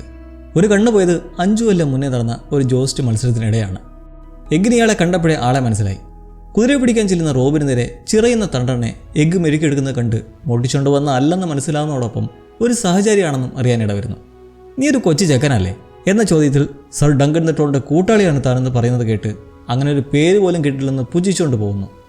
ഡങ്കിനെ അന്നാദ്യം കണ്ട് പരിചയപ്പെട്ടപ്പോൾ ഉണ്ണിക്കുട്ടനും പറഞ്ഞത് ഇതേ ഡയലോഗാണ്. പക്ഷേ ഇപ്പോൾ ഇത്രത്തോളം എത്തിയ സ്ഥിതിക്ക് റോബിൻ ഇങ്ങനെ പറഞ്ഞത് അവൻ അത്ര അങ്ങോട്ട് ദഹിക്കാത്തത് കൊണ്ട് ഡങ്കാരാണെന്ന് നിങ്ങൾ വൈകാതെ അറിയും സാർ എന്ന് മറുപടി കൊടുത്താണ് വിടുന്നത്. ചെക്കൻ പുലിയെ വരുവാണ് കേട്ടോ. ഈ സർ റോബിൻ റൈസ്ലിംഗിനെ നമുക്ക് വരും എപ്പിസോഡുകൾ കൂടുതൽ കണ്ടറിയാം. അങ്ങനെ നമ്മുടെ എഗ്ഗില്ലേ, അവൻ തിരിച്ച് തമ്പടിച്ചിരിക്കുന്നിടത്തേക്ക് വരുമ്പോൾ ഡങ്കൻ എഴുന്നേറ്റിരിക്കുകയാണ്. മുഖമൊക്കെ കടന്നൽ കുത്തിയ പോലെ ഒരു കീറിയ തുണിയും തയ്ച്ചിരിക്കുന്നതിൻ്റെ കാര്യം തന്നോട് പറയാതെ അവൻ കുതിരയും കൊണ്ട് പോയനാണ്. ട്രെയിനിങ്ങിനെന്നല്ല എന്തിനു പോയാലും എന്നോട് ചോദിച്ചിട്ട് മാത്രമേ ചെയ്യാവുള്ളൂ എന്ന് പറഞ്ഞു കൊടുക്കുന്നു. വിഷം നിൽക്കുന്ന എഗ്ഗിനോട് കുതിര കുളിപ്പിച്ചിട്ട് കഴിച്ചാൽ മതി, ഇല്ല എൻ്റെ കൈയുടെ ചൂട് നീ അറിയും എന്നൊരു ടോക്കും. ഇത് കേട്ടവൻ ഒന്നും മിണ്ടാതെ കുളിപ്പിക്കാൻ ഒരുങ്ങുന്നത് കണ്ട് ഡങ്കിൻ്റെ മനസ്സിൽ അങ്ങനെ പറയണ്ടായിരുന്നു എന്ന് തോന്നൽ വന്നിട്ട് അത് ഞാൻ വെറുക്കനെ പറഞ്ഞതാണ് കേട്ടോ എന്ന് മയപ്പെടുത്തി വിടുന്നു. എന്തൊക്കെ പറഞ്ഞാലും ഇപ്പോൾ വരെ ഡങ്ക് ഒരു ലോല ഹൃദയനാണ്, ശരിയല്ലേ? അങ്ങനെ ചെക്കനെ തയ്ക്കാനും പഠിപ്പിച്ച് തണ്ടറിനെ ഒരുമിച്ച് കുളിപ്പിച്ച ശേഷം ഇനി ബ്രേക്ക്ഫാസ്റ്റ് ടൈം. ചന്തയിൽ പോയി വാത്തത്താറാവിൻ്റെ 2 മുട്ടയും മേടിച്ച് നിൽക്കുമ്പോഴാണ് ടാൻസൽ നടന്നു വരുന്നത് കാണുന്നത്. ഉള്ളിലൊരു ഇത് തോന്നിയത് നമ്മൾ മുന്നേ കണ്ടതാണ്. എന്തേലും സംസാരിക്കേണ്ടെന്ന് കരുതി മുട്ട ഇഷ്ടമാണോ എന്ന് ചിരിച്ചുകൊണ്ട് ചോദിക്കുന്നത് കണ്ട് ടാൻസൽ പരിചയ വൈകിട്ടോടെ റെഡിയാവും, ഒന്ന് മേടിച്ചുകൊണ്ട് വയ്ക്കുമെന്നും പറഞ്ഞ് പോകുന്നു. ഇതെല്ലാം കണ്ട് നടക്കുന്ന എഗ്ഗിൻ്റെ അർത്ഥം വെച്ചുള്ള മൂളലും ചുമ്മാ മിണ്ടാ നടക്കടാ എന്നുള്ള ഡങ്കിൻ്റെ സംസാരമൊക്കെ നല്ല രസമുണ്ട് കാണാൻ. ഇതിനിടയ്ക്ക് വേറൊരു സംഭവം നടന്നറിയണ്ടേ. ഇന്നത്തെ ടൂർണമെൻറ്റിൽ താൻ മത്സരിക്കുന്ന കരുതി ഡങ്ക് രാവിലെ തന്നെ ഛർദ്ദിച്ച് വയറ് കാലിയാക്കി സെറ്റായി എഗ്ഗിനോട് ആയുധമൊക്കെ സെറ്റാക്കാൻ പറയുമ്പോഴാണ് ഒരു കാര്യം അവൻ പറയുന്നത്. ആദ്യ മത്സരങ്ങളൊക്കെ വളരെ പേര് കേട്ടവരുടെയും ഉയർന്ന മഹിമയുള്ള കുടുംബത്തിൽ നിന്നുള്ള യോദ്ധാക്കളുടെയും കൂട്ടരുടെയും ഒക്കെയാണ്. നിങ്ങൾ അങ്ങനെ ഒരാളാണോ സാർ എന്നുള്ള ചോദ്യത്തിന് അവന് മറുപടിയില്ല. അങ്ങനെയാണ് എന്നാ പിന്നെ കഴിച്ചേക്കാന്ന് പറഞ്ഞ് മുട്ട വാങ്ങാൻ പോണത്. ഇതിനിടയ്ക്ക് മരത്തിൻ്റെ മുകളിലിരുന്ന എഗ്ഗ് ഒരു കൊടുങ്ങല്ലൂർ ഭരണിപ്പാട്ടെന്ന പോലെ ബെയ്ലർ ടാർഗറിനെ കുറിച്ചും മേക്കറേയും മകൻ ഡെയറിനെയും എയറിനെയും കുറിച്ചുമൊക്കെ കേൾക്കാൻ മനോഹരമായ ഗാനം പാടുന്നുണ്ട്. കഴിഞ്ഞ എപ്പിസോഡിന് ഒടുക്കം പറഞ്ഞ ബ്ലാക്ക് ഫയർ ബാസ്റ്റേഡ്സുമായി ബന്ധപ്പെട്ട ഭരണിപ്പാട്ടാണത്. അങ്ങനെ വാത്തയുടെ മുട്ടയും ബ്രെഡുമൊക്കെ ചേർത്ത് കഴിച്ച് കാപ്പിയോട് കഴിഞ്ഞ് അന്നത്തെ വാശിയേറിയ ആദ്യ മത്സരം കാണാനെത്തി. ഉജ്ജ്വലമായ പോരാട്ടം കണ്ട് കൂവിയും ആർപ്പുളിച്ചും അങ്ങനെ ചുമ്മാ ഇരിക്കുമ്പോഴാണ് എഗ് ഒരു കാര്യം പറയുന്നത്. ഈ ആഷോഡ് മേഡോസ് പോലുള്ള മനോഹരമായൊരു സ്ഥലത്ത് എന്നും ജീവിക്കാൻ കഴിഞ്ഞിരുന്നെങ്കിൽ എന്നാഗ്രഹിച്ചു പോവുകയാണ്. എടാ മോനെ, നീ ഇപ്പോൾ ഇവിടെയല്ലേ നിൽക്കുന്നേ, പിന്നെന്താ എന്ന് ചോദിച്ചാൽ എഗ്ഗിന് ഇവിടെ എന്നും നിൽക്കാൻ പറ്റില്ലല്ലോ. ഇപ്പോൾ ഡങ്കിൻ്റെ സഹചാരി എന്നുള്ളത് കൊണ്ടല്ലേ ഇവിടെ ഉള്ളത്. ടൂർണമെൻറ്റ് കഴിഞ്ഞാൽ ആ പരിപാടിയെല്ലാം തീരുമല്ലോ. അങ്ങനെ ജയിച്ച ശേഷം നല്ലൊരു ജീവിതത്തെക്കുറിച്ച് സങ്കല്പിച്ചിരിക്കെ ഡങ്കിന് എഗ്ഗിനോടുള്ള സാറ്റിസ്ഫാക്ഷൻ അറിയിക്കുകയാണ്. അവൻ്റെ ഈ പ്രായത്തിൽ നല്ല കാര്യവിവരത്തോടെയാണ് എഗ്ഗ് ഓരോ പ്രവൃത്തികളും ചെയ്യുന്നത് എന്നുള്ളത്. മുട്ടയ്ക്ക് സന്തോഷമായി. തൊട്ടടുത്ത ചോദ്യമോ, എന്നാൽ ടൂർണമെൻറ്റ് ശേഷവും എന്നെ സാഹചര്യയെ കൂടെ കൂട്ടുപോന്നു. ആ ബെസ്റ്റ്, ഇവിടെ ടൂർണമെൻറ്റ് ആദ്യ കളി തന്നെ ജയിക്കുമെന്ന് പേടിച്ചിരിക്കുന്നവനാണ് ഡങ്ക്. അപ്പോഴാ ഇങ്ങനൊരു ചോദ്യം. ജയിച്ചാൽ നിന്നെ കൂടെ കൂട്ടാമെന്ന് സംസാരിക്കാൻ തുടങ്ങുന്നതും പ്ലമ്മറുടെ വിളി. നമ്മുടെ ഗെയിം മാസ്റ്റർ ഇല്ലേ, കാർക്കിച്ച് തുപ്പലിൻ്റെ ഉസ്താദ്, പുള്ളിക്ക് ഡങ്കിനോട് ഒന്ന് ഒറ്റയ്ക്ക് സംസാരിക്കണം. അത് പറയാനെത്തി ഒന്ന് കാർക്കിച്ച് തുപ്പുന്നതും. ആഹാ, എന്നാ ഒരു ട്രാൻസിഷൻ. പ്ലമ്മർ ഒറ്റയ്ക്ക് വിളിച്ചുകൊണ്ട് പോകുന്നത് ഇനി മത്സരത്തിന് ലിസ്റ്റിൽ പേര് കൊടുത്തതിന് എന്തെങ്കിലും കുഴപ്പമുണ്ടായിട്ടുണ്ടോ എന്ന് ഡങ്കിന് ആദ്യം ഒരു സന്ദേഹം വരുന്നെങ്കിലും സംഭവം അതല്ല. കളിക്കിടയിലെ കുൽസിതം. വേറൊരു കാര്യം, പ്ലമ്മർ വിളിച്ചുകൊണ്ട് പോയത് ഇരുവരും സംസാരിച്ചിരുന്നിടത്തു നിന്നായിരുന്നല്ലോ. ആഷോഡ് പോലൊരു സ്ഥലത്ത് ജീവിക്കാൻ കഴിഞ്ഞാൽ മതിയായിരുന്നു എന്ന് എഗ്ഗ് പറഞ്ഞത് അവിടെയുള്ള ടോണിയും പ്രകൃതി ഭംഗിയൊക്കെ കണ്ടിട്ടാണെന്നാണ് ഡങ്ക് കരുതിയിരിക്കുന്നത്. പക്ഷേ സത്യാവസ്ഥ അതല്ലല്ലോ. അതെന്താണെന്ന് പറയട്ടെ? അല്ലേ വേണ്ട, ഇനി അത് പറഞ്ഞിട്ട് വേണം വീണ്ടും സ്പോയിൽ ചെയ്തെന്ന് പറഞ്ഞ് തെറിവിളിയൊക്കെ ഒടുക്കം പറയാം. അപ്പോൾ കളിക്കിടയിലെ കുൽസിതം. ലോർഡ് ആഷ്ഫോർഡിൻ്റെ ഏറ്റവും ഇളയ മകൻ ആൻഡ്രോ. ആൾ നല്ല സ്കിൽഡാണ്. ഡങ്ക് ടൂർണമെൻറ്റിൽ ഇവനെ ചൂസ് ചെയ്ത് വെല്ലുവിളിച്ച് നേരിടണം. ഇനി ഇവിടെയാണ് ട്വിസ്റ്റ്. ഈ ആൻഡ്രോ തോൽക്കാനായിട്ടാണ് കളിക്കുന്നത്. അവൻ ഡങ്കിന് മുന്നിൽ മനഃപൂർവ്വം തോറ്റു കൊടുക്കുകയും ചെയ്യും. അതുവഴി അവൻ ആൻഡ്രോയുടെ കുതിരയും ആയുധങ്ങളുമെല്ലാം സ്വന്തമാക്കുകയും ചെയ്യാം. പ്ലമ്മറുടെ ഈ ഒരു ഷെയ്ഡി ഡീൽ സാക്ഷാൽ ലോർഡ് ആഷ്ഫോർഡും അറിഞ്ഞുകൊണ്ട് തന്നെയാണ്. ഇങ്ങനെ ചെയ്തതിൻ്റെ ഉദ്ദേശം എന്താണെന്ന് അറിയണ്ടേ? വാതുവയ്പ്. ഡങ്ക് ജയിക്കുമെന്ന് ആഷ്ഫോർഡും പ്ലമ്മറും അവരുടെ ടീമും വെറ്റുവയ്ക്കും. മറ്റുള്ളവർ നോക്കുമ്പോൾ സ്കിൽഡായിട്ടുള്ള ആൻഡ്രോയുടെ മുന്നിൽ പരിചയമില്ലാത്ത ഡങ്ക് ഒന്നുമല്ല. അപ്പോൾ ആ ബെറ്റിങ്ങിലൂടെ ആൻഡ്രോ തോറ്റുകൊടുത്ത് അവൻ്റെ പിതാവിനും കൂട്ടർക്കും ഈ ടൂർണമെൻറ്റിൻ്റെ ഭാഗമായി ചിലവാക്കേണ്ടി വന്നതും നഷ്ടപ്പെട്ടതുമായ സമ്പാദ്യം തിരിച്ചു പിടിക്കാം. ഗുണം മാത്രം ഉണ്ടാകുന്ന ഒരു ഡീൽ എന്ന് പ്ലമ്മർ പറയുന്നെങ്കിലും ഡങ്കിൻ്റെ സ്റ്റാൻഡ് എത്ര സ്ട്രോങ് ആണെന്ന് അറിയുന്നത് ഇവിടെയാണ്. അവൻ്റെ സാഹചര്യം വെച്ച് നോക്കിയാൽ ഇതൊരു ലക്കി ചാൻസ് ആണ്. എന്നാൽ സ്വയം നേടിയെടുക്കാത്ത ഒരു ജയവും തനിക്ക് വേണ്ടുന്ന ശക്തമായ നിലപാട് അറിയിക്കുകയാണ് ഡങ്ക്. നേരിന്നറിയുള്ളവരെ വെസ്റ്റ്രോസിൽ കണ്ടെത്തുക എന്നത് ഇതിരി പാടുള്ള കാര്യമാണ്, അറിയാലോ. എന്തായാലും ഡങ്കിൻ്റെ സ്വഭാവം സ്റ്റാൻഡും എങ്ങനെയുള്ളതായിരിക്കും എന്നറിയാൻ പോകുന്ന ഒരു ടെസ്റ്റാണിത്. അത് സ്വയം അവനായാലും നമുക്കായാലും ഒന്നിരുന്ന് ആലോചിക്കാൻ പറഞ്ഞിട്ടാണ് പ്ലമ്മർ പോകുന്നത്. അങ്ങനെ ആ ഒരവസ്ഥയിൽ നിൽക്കുമ്പോഴാണ് ടോർണിയിലെ അടുത്ത ജോസ്റ്റിൻ്റെ കാഹളം മുഴങ്ങുന്നത്. പേരുകേട്ട ടാർഗറിൻ ഹൗസിലെ ഏരിയോണാണ് അടുത്ത കളി പോരാട്ടത്തിന് ഒരുങ്ങി നിൽക്കുന്നത്. പടക്കടത്തിലേക്കതാ ഏരിയോൺ ബ്രൈറ്റ് ഫ്ലെയിമിനെ സ്വാഗതം ചെയ്യുന്നു എന്ന് അനൗൺസ് ചെയ്യുമ്പോൾ ഈ ബ്രൈറ്റ് ഫ്ലെയിം എന്നത് പുള്ളിക്കാരൻ സ്വന്തമായിട്ടൊരു നിക്നെയിമാണ്. മനുഷ്യരൂപത്തിൽ ജനിച്ച ഒരു ഡ്രാഗനാണ് താനെന്ന ഭാവത്തിൽ നടക്കുന്ന മൂപ്പരുടെ വസ്ത്രധാരണവും തീയുമായി ബന്ധപ്പെട്ടുള്ള ചുവപ്പും ഗോൾഡും കളറൊക്കെയാണ്. പിന്നെ ഈ ഏരിയയുടെ ക്രൂരതയും തീവ്രതയേറിയതുമായ സ്വഭാവം അത് നമ്മളിപ്പോൾ ഉടനെ കാണാൻ പോവാണ്. ആദ്യമേ കസിനായ വലാറിനടുത്തേക്ക് പോയി ഒന്ന് നിന്ന ശേഷം നടന്ന് ഹൗസ് ഹാർഡിങ്ങിലെ സർ ഹംഫ്രി ഹാർഡിങ്ങിനെ അവൻ എതിരാളിയായി തിരഞ്ഞെടുക്കുമ്പോൾ സദസ്സിൽ ബെയ്ലർ കളി കാണാൻ ഇരിപ്പുണ്ട്. പക്ഷേ പിതാവ് മേക്കറെ കാണാനില്ല. അദ്ദേഹം തൻ്റെ കാണാതെ പോയ ആ 2 മക്കളില്ലേ, ഡെയറണും എയ്ഗണും, അവരെ കണ്ടുപിടിക്കാനുള്ള നെട്ടോട്ടത്തിലാണ്. അങ്ങനെ കുതിരപ്പുറത്ത് കുന്തവുമേന്തി പോരാട്ടം തുടങ്ങുന്നതും കാണികളുടെ ബഹളത്തിനിടയ്ക്ക് എഗ്ഗ് നീ നിലറുവാണ്. കൊല്ലവനെ എന്ന്. ആരെ? ഈ ഏരിയോണെ. അതെന്തപ്പാ ഇത്ര വലിയ ദേഷ്യം? എന്തായാലും നടക്കുന്നത് തിരിച്ചാണ്. അത് നീചമായ അവൻ്റെ പ്രവൃത്തി. കുന്തം വെച്ച് എതിരാളിയുടെ കുതിരയ്ക്ക് നേരെ കുന്തം കുത്തി അവൻ്റെ കഴുത്തിലൂടെ കുത്തിയിറക്കി ഹംഫ്രിയെ വീഴ്ത്തുന്നതും അവൻ ജയിച്ചു. പക്ഷെ നാണം കെട്ട വിജയം. ബെയ്ലർ ഇതുകൊണ്ട് നശിപ്പിച്ച് എന്ന പോലെ മുഖം തിരിക്കുമ്പോൾ കാണികളെല്ലാം കൂടി അവിടെ പുകിലിളകി ബഹളമായി ഏരിയോണിനെ കല്ലെറിയാൻ തുടങ്ങുന്നു. കാരണം ടോർണിയിൽ ഇത്തരം നീചതയൊന്നും നീതിക്ക് നിരക്കുന്നതല്ല. ഇതെല്ലാം കാണുമ്പോൾ നമുക്ക് മനസ്സിലാക്കാവുന്നൊരു കാര്യം ഹൗസ് ഓഫ് ഡ്രാഗൺ സംഭവങ്ങൾക്ക് ശേഷം ഈ ടാർഗറിയൻസ് എത്രത്തോളം മതപ്പതിച്ചു പോയി എന്നതാണ്. കിങ് വിസേറിയസിൻ്റെ കാലത്ത് പോലും ഉണ്ടായിട്ടില്ലാത്ത പതനമാണ് ടാർഗറിയൻസിന് ഈ കാലഘട്ടത്തിൽ ഉണ്ടായിക്കൊണ്ടിരിക്കുന്നത്. ഇനി കുറച്ച് ജനറേഷൻസ് കൂടി കഴിയുമ്പോഴേ ടാർഗറിയൻസിൻ്റെ വിധി എന്തായി തീരുമെന്ന് GOT ഗോഡ് ഫാൻസിന് അറിയാമായിരിക്കുമല്ലേ. ജനങ്ങളുടെ ഹാലിളകുന്നതും ടാർഗറിയൻ സുരക്ഷാ മേധാവികളും സംഘവും എത്തി അവിടെ ഡീൽ ചെയ്യുമ്പോൾ ഇതെല്ലാം കണ്ടിട്ട് എഗ്ഗിനും നല്ലൊരു ഷോക്ക് തന്നെയാണ്. കുതിര വീണതോടെ ഹംഫ്രി പാവത്തിൻ്റെ കാലൊടിഞ്ഞ് നല്ല രീതിക്ക് സീനായിട്ടുണ്ട്. കുതിര ഇനി അവിടെ ഇട്ട് തന്നെ കൊല്ലത്തേ ഉള്ളൂ. എഗ്ഗ് പതറി നമുക്ക് പോകാൻ നിൽക്കുന്ന കണ്ട് ഡങ്ക് പുറത്തേക്ക് കൊണ്ടുവന്നിട്ട് പറയുന്നത് ഇപ്പം കഴിഞ്ഞത് ഞെട്ടിക്കുന്ന സംഭവങ്ങളാണ്, പക്ഷേ ഒരു സഹചാരി ഇതൊന്നും കണ്ട് പേടിക്കാതിരിക്കണം എന്നും. ഏരിയോൺ കുത്തിയിറക്കിയത് ആകസ്മികമായി സംഭവിച്ചതാണെന്ന് ഡങ്ക് കരുതുന്നെങ്കിലും അത് മനഃപൂർവ്വം തന്നെയാണ് ചെയ്തത് എന്ന് എഗ്ഗ് തറപ്പിച്ച് പറയുന്നുണ്ട്, അവൻ്റെ കണ്ണൊക്കെ നിറഞ്ഞിട്ട്. ഇന്നിനിപ്പോൾ വേറെ മത്സരങ്ങളൊന്നും ഉണ്ടാവില്ല, അങ്ങനെ ഒരു സംഭവമാണല്ലോ ഇപ്പോൾ നടന്നിരിക്കുന്നത്. അതുകൊണ്ട് നമ്മൾ പോവുകയാണ് ലയണലും മാൻഫ്രെഡും സ്റ്റെഫോണും ഒക്കെ ചേർന്നിട്ടുള്ള ഒരു ഭരണിപ്പാട്ട് പാർട്ടിയിലേക്ക്. കൂടാരത്തിൽ ആഘോഷമായി ഒരു തെറിപ്പാട്ടാക്കി പാടി ചാടുമ്പോൾ ഓരോരത്ത് നമ്മുടെ ടീംസും ഉണ്ട്. പാട്ട് കേട്ട് എഗ്ഗ് അതേക്കുറിച്ച് ഓരോന്ന് സംശയത്തോടെ ചോദിച്ചും പറഞ്ഞും പുറത്തേക്കിറങ്ങി നടക്കുമ്പോഴാണ് ഒരു അടിപൊളി സംഭവം നടക്കുന്നത്.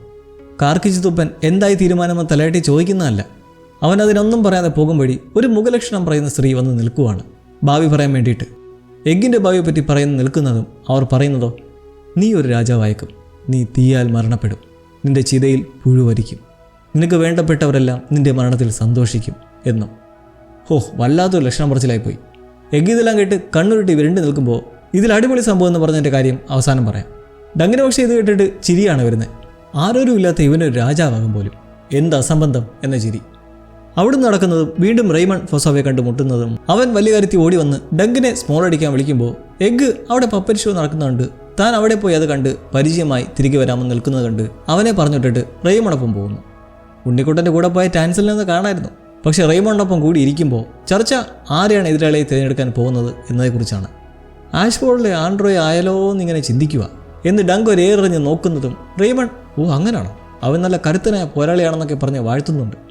കൂടെ നടക്കുന്ന കൊച്ചാർക്കൻ തൻ്റെ സഹചാരിയാണെന്ന് ക്ലിയറാക്കിയ ശേഷം അവൻ മുന്നേ നടന്ന മത്സരത്തിൽ എയ്റോൺ കുതിരയെ കുന്തം വെച്ച് കുത്തിയത് മനഃപൂർവ്വമാണെന്ന് പൊട്ടത്തരം പറഞ്ഞതായി അറിയിക്കുന്നതിലും റെയ്മണും അതൊരു പൊട്ടത്തരമായി തോന്നുന്നില്ല. ഈ ടാർഗറിയൻസൊക്കെ ദുഷ്ടന്മാരാണെന്നും നാട് മൊത്തവും കത്തിച്ച് അടിമകളാക്കി നടക്കുന്ന ക്രൂരത നിറഞ്ഞവരാണെന്ന് റൈസായിട്ട് നിൽക്കുന്നതുകൊണ്ട് ഡങ്കിന് ഒരു പതുങ്ങൽ. പെട്ടെന്ന് തന്നെ ആളുകളായി സംസാരം തുടരുമ്പോൾ ബൊമ്മകളി. ടാൻസൽ ഇത്തവണ മറ്റൊരു ഡ്രാഗൺ വീരചരിതമാണ് അരങ്ങിൽ കാട്ടുന്നത്. Sir Serwyn of the mirror shield എന്ന യോദ്ധാവും ഒരു ഡ്രാഗണുമൊത്തുള്ള സാഹസ നാടകം. ആവേശജനകമായ സന്ദർഭവും യഥാർത്ഥ ഡ്രാഗണെ പോലെ തീ തുപ്പുന്നതായൊക്കെ കാട്ടുന്നത് കാണികൾക്ക് സന്തോഷവും ആശ്ചര്യവും. അങ്ങനെ കഥയുടെ ഒടുവിലായി സെലിബിൻ ഡ്രാഗണെ കൊന്ന് ചോര വീഴുന്നതായി അവസാനിപ്പിക്കുന്ന ആ നാടകം കണ്ടെത്തുന്നതാകട്ടെ എയ്രിയോൺ ബ്രൈറ്റ് ഫ്ലെയിം ടാർഗറിയനും. സ്വയം ഡ്രാഗൺ എന്ന് പറഞ്ഞ് നടക്കുന്ന ഒരു താന്തോന്നി, പോരാത്തതിന് അധികാരവും കയ്യിലുണ്ട്. ഇത് കണ്ടാൽ പിന്നെ അവൻ വെറുതെ ഇരിക്കുമോ? ഓഡിയൻസിനിടയിലുള്ള എഗ്ഗിന് ഇത് കണ്ടപ്പോഴേ മനസ്സിലായി ഇനി എന്താ നടക്കാൻ പോണേന്ന്. അവനുടൻ ഡങ്കിനടുത്തേക്ക് ഓടുമ്പോൾ അവരവിടെ കഴിഞ്ഞ മത്സരത്തെക്കുറിച്ച് പറഞ്ഞുകൊണ്ടിരിക്കുകയാണ്. ജോസ്റ്റിൻ്റെ ടൈമിൽ മേക്കർ ടാർഗറിൻ്റെ സീറ്റ് ഒഴിഞ്ഞു കിടുന്നതിൻ്റെ കാര്യം ഡങ്ക് തിരക്കുന്ന വഴി കാണാണ്ടായ 2 മക്കളെ തേടി പോയിരിക്കുകയാണെന്ന് അറിയുന്നതും എഗ്ഗ് ഓടിയെത്തി വെപ്രാളത്തിൽ ടാൻസലിനെ അവിടെ ആക്രമിക്കാൻ പോവാണെന്ന് പറയുന്നത് കണ്ട് ഓടിയെത്തി നോക്കുമ്പോൾ സെറ്റും കത്തിച്ച് അവളെ പിടിച്ചു നിൽക്കുന്ന ഏരിയോൺ ഒരു വിരൽ പിടിച്ചോടിക്കുന്നതും ആപ്പിൾ പഴം കൊണ്ട് വാറ്റിയ ഫോസോവയുടെ ഫേമസ് വാറ്റ് കുടിച്ച് നിൽക്കുന്ന ഡങ്കിൻ്റെ ചോരത്തിളപ്പിനെ പറയണോ? അവൻ ഓടിച്ചെന്ന് ഏരിയോണെ പൂശി പല്ലടിച്ച് വായിലിടുന്നു. പ്രശ്നം പിന്നെ അതിഭീകരം. നീ തെറ്റ് ചെയ്തു മോനെ എന്ന് ചോര തൊപ്പി ഏരിയോൺ പറയുന്നതോ, എൻ്റെ ഒരു പല്ലടിച്ച് തെറിപ്പിച്ച നിൻ്റെ സകല പല്ലും ഇന്ന് അടിച്ച് തെറിപ്പിക്കാൻ പോവുക. ഗാർഡ്സിനെ കൊണ്ട് ഒരു ടേബിൾ കടിച്ചു പിടിപ്പിച്ച് നിൽക്കുന്നതും എഗ്ഗ് മുന്നിലേക്കെത്തി നിർത്താൻ പറയുവാണ്, അല്ല ആജ്ഞാപിക്കുവാണ്. ഡങ്ക് ചെയ്തിട്ട് അവനോട് ഓടിപ്പോവാൻ പറയുന്നതും അവിടെ ഒരു ഡയലോഗിലൂടെ റിവീലാവുകയാണ്. എന്നെ അവർ ഉപദ്രവിച്ച എൻ്റെ പിതാവിനോട് അവർ സമാധാനം പറയേണ്ടി വരും. കാവൽക്കാരെ അദ്ദേഹത്തിന് ഇദ്ദേഹത്തിൽ നിന്നും കൈയെടുക്കൂ എന്നുള്ള ആജ്ഞാപനത്തിൽ അവിടെ വെളിപ്പെടുകയാണ്. മേക്കർ ടാർഗറിയൻ നോക്കി നടക്കുന്ന ടാർഗറിയൻ പ്രിൻസിൽ ഒരുവരാണ് ഈ എഗ്ഗ്. ഏറിയോൺ ടാർഗറിയൻ്റെ ഇളയ അനുജനായ എയ്ഗൺ ടാർഗറിയൻ, അയൺ ത്രോണിൻ്റെ രാജകുമാരൻ. അമ്പട സോളമാ, അപ്പോൾ തൻ്റെ കൂടെ ഇത്രയും സമയം ഉണ്ടായിരുന്നത് അതിൽ ടാർഗറിയൻ പ്രിൻസ് ആയിരുന്നോ എന്ന് കീഴുപോയി കിടക്കുന്ന സർ ഡങ്കൻ ദ ട്രോളിലൂടെ ഈ അധ്യായം നമ്മളിവിടെ പൂർത്തിയാകുമ്പോൾ അവനവിടെ കിടക്കുന്നതേ ഉള്ളൂ. മനസ്സ് മൊത്തം കഴിഞ്ഞ ആ സംഭവങ്ങളുടെ പാറി പറക്കുവാണ്. ഇത്ര കൊച്ചു പ്രായത്തിലുള്ള കാര്യവിവരവും മിക്ക ചരിത്രങ്ങളെക്കുറിച്ചും കഥകളെക്കുറിച്ചും അറിയാവുന്നതിൻ്റെയൊക്കെ കാരണം അപ്പോൾ ഇതായിരുന്നു. ടാർഗറിയൻ കുടുംബത്തിലെ കണ്ണി എന്ന നിലയ്ക്ക് ഭരണവും നിയന്ത്രണവുമായി നടക്കുന്നത് ഇഷ്ടമല്ലാത്തവന് ആഷ്ഫോർഡ് പോലൊരു സ്ഥലത്ത് ഒരു സാധാരണ മനുഷ്യനായി ജീവിക്കാനുള്ള ആഗ്രഹമായിരുന്നു ഡങ്കിനോട് പങ്കുവച്ചായി നമ്മൾ കണ്ടത്. ഏരിയോൺ ബ്രൈറ്റ് ഫ്ലെയിം സ്വന്തം ചേട്ടൻ്റെ സ്വഭാവം നല്ലോണം അറിയാവുന്നതുകൊണ്ടവൻ പറഞ്ഞു, കുന്തം വെച്ച് കുതിരയെ കുത്തി കൊന്നത് മനഃപൂർവ്വം തന്നെയാണെന്ന്. ഇപ്പോൾ ഈ ഒരു റിവീൽ മൊമെൻറ്റിൽ നിന്റെ മുടി എവിടെ പോയടാ എന്ന് ഏരിയോൺ ചോദിക്കുമ്പോഴും ഞാനത് കളഞ്ഞത് എൻ്റെ സഹോദരനായ നിങ്ങളെപ്പോലെ തോന്നാതിരിക്കാനാണ് എന്ന് പറയുമ്പോൾ മനസ്സിലാക്കാം ചേട്ടനോടുള്ള അവൻ്റെ ദേഷ്യം. കൊല്ലവനെ എന്ന് മത്സരത്തിനിടയിൽ പറഞ്ഞ അത്ര ദേഷ്യം. അതിൻ്റെ കാരണം അവൻ്റെ ക്രൂരമായ ഓരോ ചെയ്തികൾ തന്നെയെന്ന് വ്യക്തം. ഒരു രാജാവാകും എന്ന് കാക്കാത്തി പറഞ്ഞപ്പോൾ എഗ്ഗ് ഞെട്ടിൻ്റെ കാര്യം ഇപ്പോൾ കുറച്ചുകൂടി മനസ്സിലായി കാണും. അങ്ങനെ വരാനുള്ള സാധ്യത എന്തായാലും ഉണ്ട്. അപ്പോൾ മരണം അത്രമേൽ ഭീകരമായിരിക്കുമോ ഈ പാവത്തിൻ്റെ? അങ്ങനെ പപ്പറ്റ് ഷോയും അതിനിടെയുണ്ടായിരുന്ന ഫൈറ്റിലൂടെയും കഥയുടെ ഒരു നിർണായക വഴിത്തിരിവ് നമ്മൾ ഈ എപ്പിസോഡിൽ സാക്ഷ്യം വഹിച്ചിരിക്കുകയാണ്. സഹചര്യയെ കൊണ്ട് നടന്നത് ഒരു ടാർഗറിയൻ പ്രിൻസിനെ ആയിരുന്നല്ലോ ഈശ്വര. പ്രിൻസ് മേക്കർ ടാർഗറിയൻ്റെ 4 മക്കൾ. എഗ് ദ എയ്ഗൻ ടാർഗറിയനും അവൻ്റെ സഹോദരന്മാരായ Daeron the drunken, Aerion the bright flame and Castle Black maester Aemon Targaryen. ഡെയ്റനെയാണ് നമ്മൾ ഫസ്റ്റ് എപ്പിസോഡിൽ സത്രത്തിൽ വെച്ച് ഡങ്കിന് നേരെ കത്തി ചൂണ്ടുന്നതായി കണ്ടത്, മേക്കറുടെ മൂത്ത മകൻ. എന്തായാലും പ്ലമ്മറുടെ ആ ഓഫറിന് പ്രസക്തിയില്ല. ഇനി വരാൻ പോകുന്ന കാഴ്ചകൾ രസകരമെന്നതിൽ നിന്ന് ത്രില്ലിംഗ് ലൈനിലേക്ക് കടക്കുമ്പോൾ അപ്പോൾ എങ്ങനാ? പ്രിൻസസ് ഡെനേറിസ് ടാർഗറിൻ്റെ ഗ്രേറ്റ് ഗ്രാൻഡ് ഫാദറാണ് ഈ ഉണ്ണിക്കുട്ടൻ എന്ന് തുടങ്ങി നിങ്ങൾ കണ്ടെത്തുന്ന പല കണക്ഷൻസും ഡീറ്റെയിൽസും പങ്കുവയ്ക്കാൻ മറക്കണ്ട. അനാഥനായ ഒരു നാടോടി ചെക്കനെന്ന് ഡങ്ക് കരുതി തൻ്റെ സഹചരനാക്കിയ എഗ് സത്യത്തിൽ ഒരു രാജകുമാരനായിരുന്നു എന്ന് ഞെട്ടിക്കുന്ന വെളിപാടിലൂടെയാണ് കഴിഞ്ഞ അധ്യായം അവസാനിപ്പിച്ചത്. ടാർഗറിയൻ പ്രിൻസാണ് എഗ് എന്ന എയ്ഗണെന്ന് മനസ്സിലാക്കിയപ്പോൾ അതിലും വലിയ പ്രശ്നമല്ലേ അവിടെ ഇപ്പോൾ അരങ്ങേറിയിട്ടുള്ളത്. ടാർഗറിയനായ ഒരു ഡ്രാഗൻ കുഞ്ഞിനെയാണിപ്പോൾ ഡങ്ക് നോവിച്ചിരിക്കുന്നത്. ഇനി അതിൻ്റെ പ്രത്യേകതയും പുകിലുകളും എന്തായാലും നേരിടേണ്ടി വരിക തന്നെ ചെയ്യും. ഏരിയോണിൻ്റെ പല്ലടിച്ച് വാരിട്ടതോടെ ആഷ്ഫോർഡ് കൊട്ടാരത്തിലെ തുറുങ്കലിൽ അടച്ചിരിക്കുകയാണ് പാവത്തിനെ. പുറത്ത് നല്ല മഴ പെയ്യുന്നത് നോക്കി അങ്ങനെ നിൽക്കുമ്പോൾ ഉള്ളിൽ ജ്വലിക്കുവാണ്. കൂടെ നിന്ന് എഗ് തന്നെ പറ്റിച്ചതാലോചിച്ചും ടാൻസലിനെ ഉപദ്രവിച്ചതുകൊണ്ടാണേലും അധികാരത്തിലിരിക്കുന്ന ഒരുത്തനെയാണ് കൈകാര്യം ചെയ്തത് എന്ന് ശങ്കിച്ചു. ഒട്ടും സമയം കളയാതെ തന്നെ നമ്മൾ കാത്തിരുന്ന ഡങ്കും എഗ്ഗുമൊത്തുള്ള ചോദ്യം പറച്ചിലേക്കും പോവുകയാണ്. ഉണ്ണിക്കുട്ടൻ ഇപ്പോൾ റോയൽ ഡ്രസ്സിൽ, അതായത് ടാർഗറിയൻ വസ്ത്രമൊക്കെ ധരിച്ച് കിങ്കരന്മാരുമായി ഡങ്കിനടുത്തേക്ക് എത്തിയിട്ടുള്ളത് അവനുള്ള ഭക്ഷണവുമായി വന്നത് എന്നതിലുപരി ബെയ്ലർ പറഞ്ഞിട്ട് കൂടിയാണ്. രാജകുമാരനൊന്നും പറയാതെ ആൾമാറാട്ടം നടത്തി കൂടെ കൂടിയതിന് ഡങ്കിന് വിഷമവും ഉണ്ടാകുമെന്നും അതിന് ക്ഷമ ചോദിക്കുമെന്നും പറഞ്ഞാണ് ബെയ്ലർ ചെക്കനെ ഡങ്കിനടുത്തേക്ക് വിട്ടിട്ടുള്ളത്. ഇത്തരം കാര്യങ്ങളിലൊക്കെ ബെയ്ലർ നീറ്റാണെന്ന് മനസ്സിലാക്കാം. വയറ് കാഞ്ഞിരുന്ന ഡങ്ക് ഭക്ഷണം കഴിച്ചുകൊണ്ട് എഗ്ഗിനോട് ചൂടാവുകയാണ്. കൂടെ നടന്ന് തന്നെ വിഡ്ഢിയാക്കിയെന്നും ഇതെല്ലാം രാജകുമാരന്മാരുടെ ഓരോ നേരം പോക്കായിരിക്കും അല്ലേ എന്നൊക്കെ ചോദിച്ചിട്ട്. ഇത് സംഭവം എഗ്ഗിനെ ഒരു സഹചാരിയാക്കി നിയോഗിച്ചതായിരുന്നു അവൻ്റെ മൂത്ത ജ്യേഷ്ഠനായ ഡെയ്റൻ്റെ. ആ സത്രത്തിൽ ഡങ്കിനെ ഭീഷണിപ്പെടുത്തിയ അതേ ഡെയ്റൻ്റെ. എന്നാൽ ഉത്തരവാദിത്തമൊന്നും കൂടാതെ കുടിച്ചു കൂത്താടി നടക്കുന്ന ഡെയ്റൻ ഈ ടോണി തീരുമ്പരെ ചെക്കനുമൊത്ത് ഈ സത്രത്തിൽ ഒളിച്ചു പാർക്കാനെത്തിയതായിരുന്നു. ഒരു യോദ്ധാവിൻ്റെ സഹചരനാവാൻ എഗ്ഗിന് അതീവ ആശയുണ്ടായിരുന്നെങ്കിലും ഡെയ്റൻ ഒരു പരാജയമാണെന്ന് കണ്ട് പതിയെ കൂടിയതാണ് ഡങ്കുമൊത്ത്. അങ്ങനെ ഇപ്പോൾ ഡങ്കിൻ്റെ സംസാരം കേട്ട് എഗ്ഗിനും വിഷമം വന്ന് കണ്ണൊക്കെ നിറഞ്ഞ് എന്നോട് ക്ഷമിക്കണം സാർ എന്നൊക്കെ യുവരാജാവ് പറയുന്നെങ്കിലും ഒരു പ്രധാന കാര്യം ഏഗൺ കള്ളമൊന്നും പറഞ്ഞിട്ടില്ല. അവൻ്റെ മാതാവ് പണ്ടേക്ക് പണ്ടേ മരണപ്പെട്ടെന്ന് പറഞ്ഞപ്പോൾ ഡങ്കായിരുന്നു അനാഥനെന്ന് വിചാരിച്ചത്. മാത്രമല്ല ഏഗൺ എന്നതിൻ്റെ ചുരുക്കപ്പേരാണ് എഗ്ഗെന്നും തന്നെ മുട്ടയടിപ്പിച്ചത് ഡെയ്റൻ ആരും കണ്ടുപിടിക്കരുതെന്ന് തീരുമാനിച്ചായിരുന്നൊക്കെ പറയുമ്പോൾ എന്തോ ഉണ്ണിക്കുട്ടനോട് വീണ്ടും ഒരു പ്രത്യേക ഇഷ്ടം തോന്നിപ്പോവാണ് നമുക്കെല്ലാം അല്ലേ. ഒരു പാവം ചെക്കൻ. എന്തെങ്കിലും ഡങ്ക് ആ പരുക്കൻ സ്വരം വിടാതെ ഇനി എന്താ എൻ്റെ അടുത്ത വിധി എന്ന് ചോദിച്ചാൽ പറയാനുള്ളത് ആഹാരം കഴിഞ്ഞ് ബെയ്ലറിന് അടിയന്തരമായി ഡങ്കിനെ കാണണമെന്ന് പറഞ്ഞിരിക്കുവാണ്. ഇത് കേൾക്കുന്നതും വേറൊന്നും നോക്കാനില്ലാത്ത ഡങ്ക് എന്നാൽ പിന്നെ കണ്ടെന്താന്ന് വെച്ചാൽ നടപ്പാകട്ടെ എന്ന പോലെ സമയം കളയാതെ അടുത്ത അയനത്തോടെ അവകാശിയും എഗ്ഗിൻ്റെ അങ്കിളുമായ ബെയ്ലറിൻ്റെ മുന്നിലേക്ക് എത്തുന്നു. കിങ്കരന്മാരെ വിടുന്നതിന് പിറകെ ബെയ്ലർ എഗ്ഗിനോടായി ജാറിൽ നിന്ന് ഡ്രിങ്ക്സ് ഒഴിച്ചു കൊടുക്കാൻ പറയുന്ന ആ ഒരു സന്ദർഭത്തിൽ ഡങ്കിന് ഇപ്പോഴും എഗ്ഗിലുള്ള ഒരു കരുതലും നല്ല മനസ്സും നമ്മൾ കാണുന്നത് എങ്ങനെയെന്നാൽ ബെയ്ലർ എഗ്ഗിനോട് പറയുന്നുണ്ട് ഗ്ലാസിന് പുറത്തേക്ക് കവിഞ്ഞു പോകാതെ നല്ലോണം ഒഴിച്ചു കൊടുക്കാൻ. ഇത് കേട്ട് ഡങ്ക് ബഹുമാനത്തോടെ ബെയ്ലറിനോട് അവൻ അങ്ങനെ ചെയ്യില്ലല്ലോ, അവൻ വളരെ നല്ലൊരു പയ്യനാണ്, നല്ല കാര്യവിവരമുള്ളവനാണ് എന്നൊക്കെ മനസ്സിൽ തട്ടിയുള്ള കുറേ വാചകങ്ങൾ. ഇത് കേൾക്കുന്ന ബെയ്ലറിന് ഒരു നീരസം കാര്യവിവരം ഉണ്ടായിരുന്നെങ്കിൽ എയ്റോൺ ടാൻസലിനെ ആക്രമിച്ചപ്പോൾ ഓടി വരേണ്ടത് തൻ്റെ അടുത്തേക്കായിരുന്നു. എന്നാൽ പോയത് ഡങ്കിനടുത്തേക്ക്. എഗ്ഗിൻ്റെ പക്ഷം നോക്കിയാൽ അവൻ ആ സമയത്ത് ആ ഒരു ഓപ്ഷൻ മാത്രമായിരുന്നു. മാത്രമല്ല ഏരിയോൺ എങ്ങനെയെങ്കിലും മരിച്ചാൽ മതി എന്നാണ് എഗ്ഗ് ആഗ്രഹിക്കുന്നത്. അവൻ നിന്റെ ചേട്ടനാണെന്നൊക്കെ സാന്ത്വനപ്പെടുത്തി എഗ്ഗിനെ പുറത്തേക്ക് വിട്ട ശേഷം മറ്റു ചില കാര്യങ്ങൾ ബെയ്ലർ ഹെഡ്ജ് നൈറ്റിനെ അറിയിക്കുവാണ്. മേക്കർ കുറച്ച് മണിക്കൂറുകൾ മുന്നേ തിരികെ എത്തിയിട്ടുണ്ട്, മൂത്ത മകനായ ഡെയ്റനെ ആ സത്രത്തിൽ നിന്നും കണ്ടുപിടിച്ചുകൊണ്ട്. ഡെയ്റൻ സ്വന്തം സൈഡ് ക്ലിയറാക്കാൻ പറഞ്ഞിരിക്കുന്നത് എഗ്ഗ് തന്നോടൊപ്പം തന്നെയായിരുന്നു, പക്ഷേ ഏതോ കൊള്ളക്കാരനായ യോദ്ധാവ് അവനെ ആരും കാണാൻ തട്ടിക്കൊണ്ടു പോയതാണ് എന്നും. ഡങ്കിനിത് കേൾക്കുന്നത് ഒരു ഷോക്കാണ്.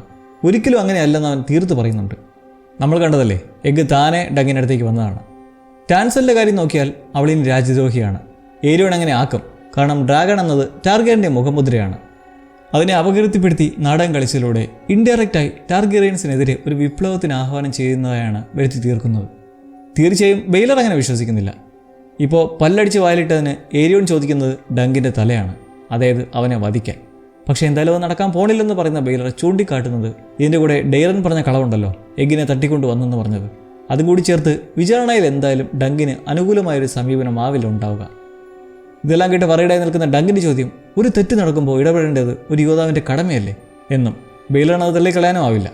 ഇതൊക്കെ കൊണ്ട് തന്നെ ബെയ്ലറിന് ആദ്യം അറിയേണ്ട ഒരു കാര്യം ഈ ഡങ്ക് ഒരു യോദ്ധാവ് എന്ന നിലയിൽ എത്ര പ്രഗത്ഭരാണെന്നും ചോദിക്കാൻ കാരണം ഡങ്കിന് ഏരിയോണുമായി നേർക്കുനേർ ഒരു എതിരിടലിന് വിചാരണയിൽ ആവശ്യപ്പെടാനാകും, അവൻ്റെ നിരപരാധിത്വം തെളിയിക്കാനായിട്ട്. അതുതന്നെയാണ് ശരിയായ രീതിയും, ട്രയൽ ബൈ കോമ്പാറ്റ്. അങ്ങനെ ഈ ചർച്ചയ്ക്ക് പിന്നാലെ ഉണ്ടാകുന്ന നീണ്ട വിചാരണ ചർച്ച ബെയ്ലറും മേക്കറും ആഷ്ഫോർഡും ലിയോ ടൈറലും. ഈ ടൈറലിന് ഓർമ്മയുണ്ടോ? ഡങ്ക് ആശാനെ അർലനെ അറിയുമോ എന്ന് തിരക്കി നോക്കിയ ആ ഒരു ലോഡ്. ഇത്രയും പേരടങ്ങുന്ന ബെഞ്ചിനൊപ്പം ഏരിയോണും ഡങ്കും.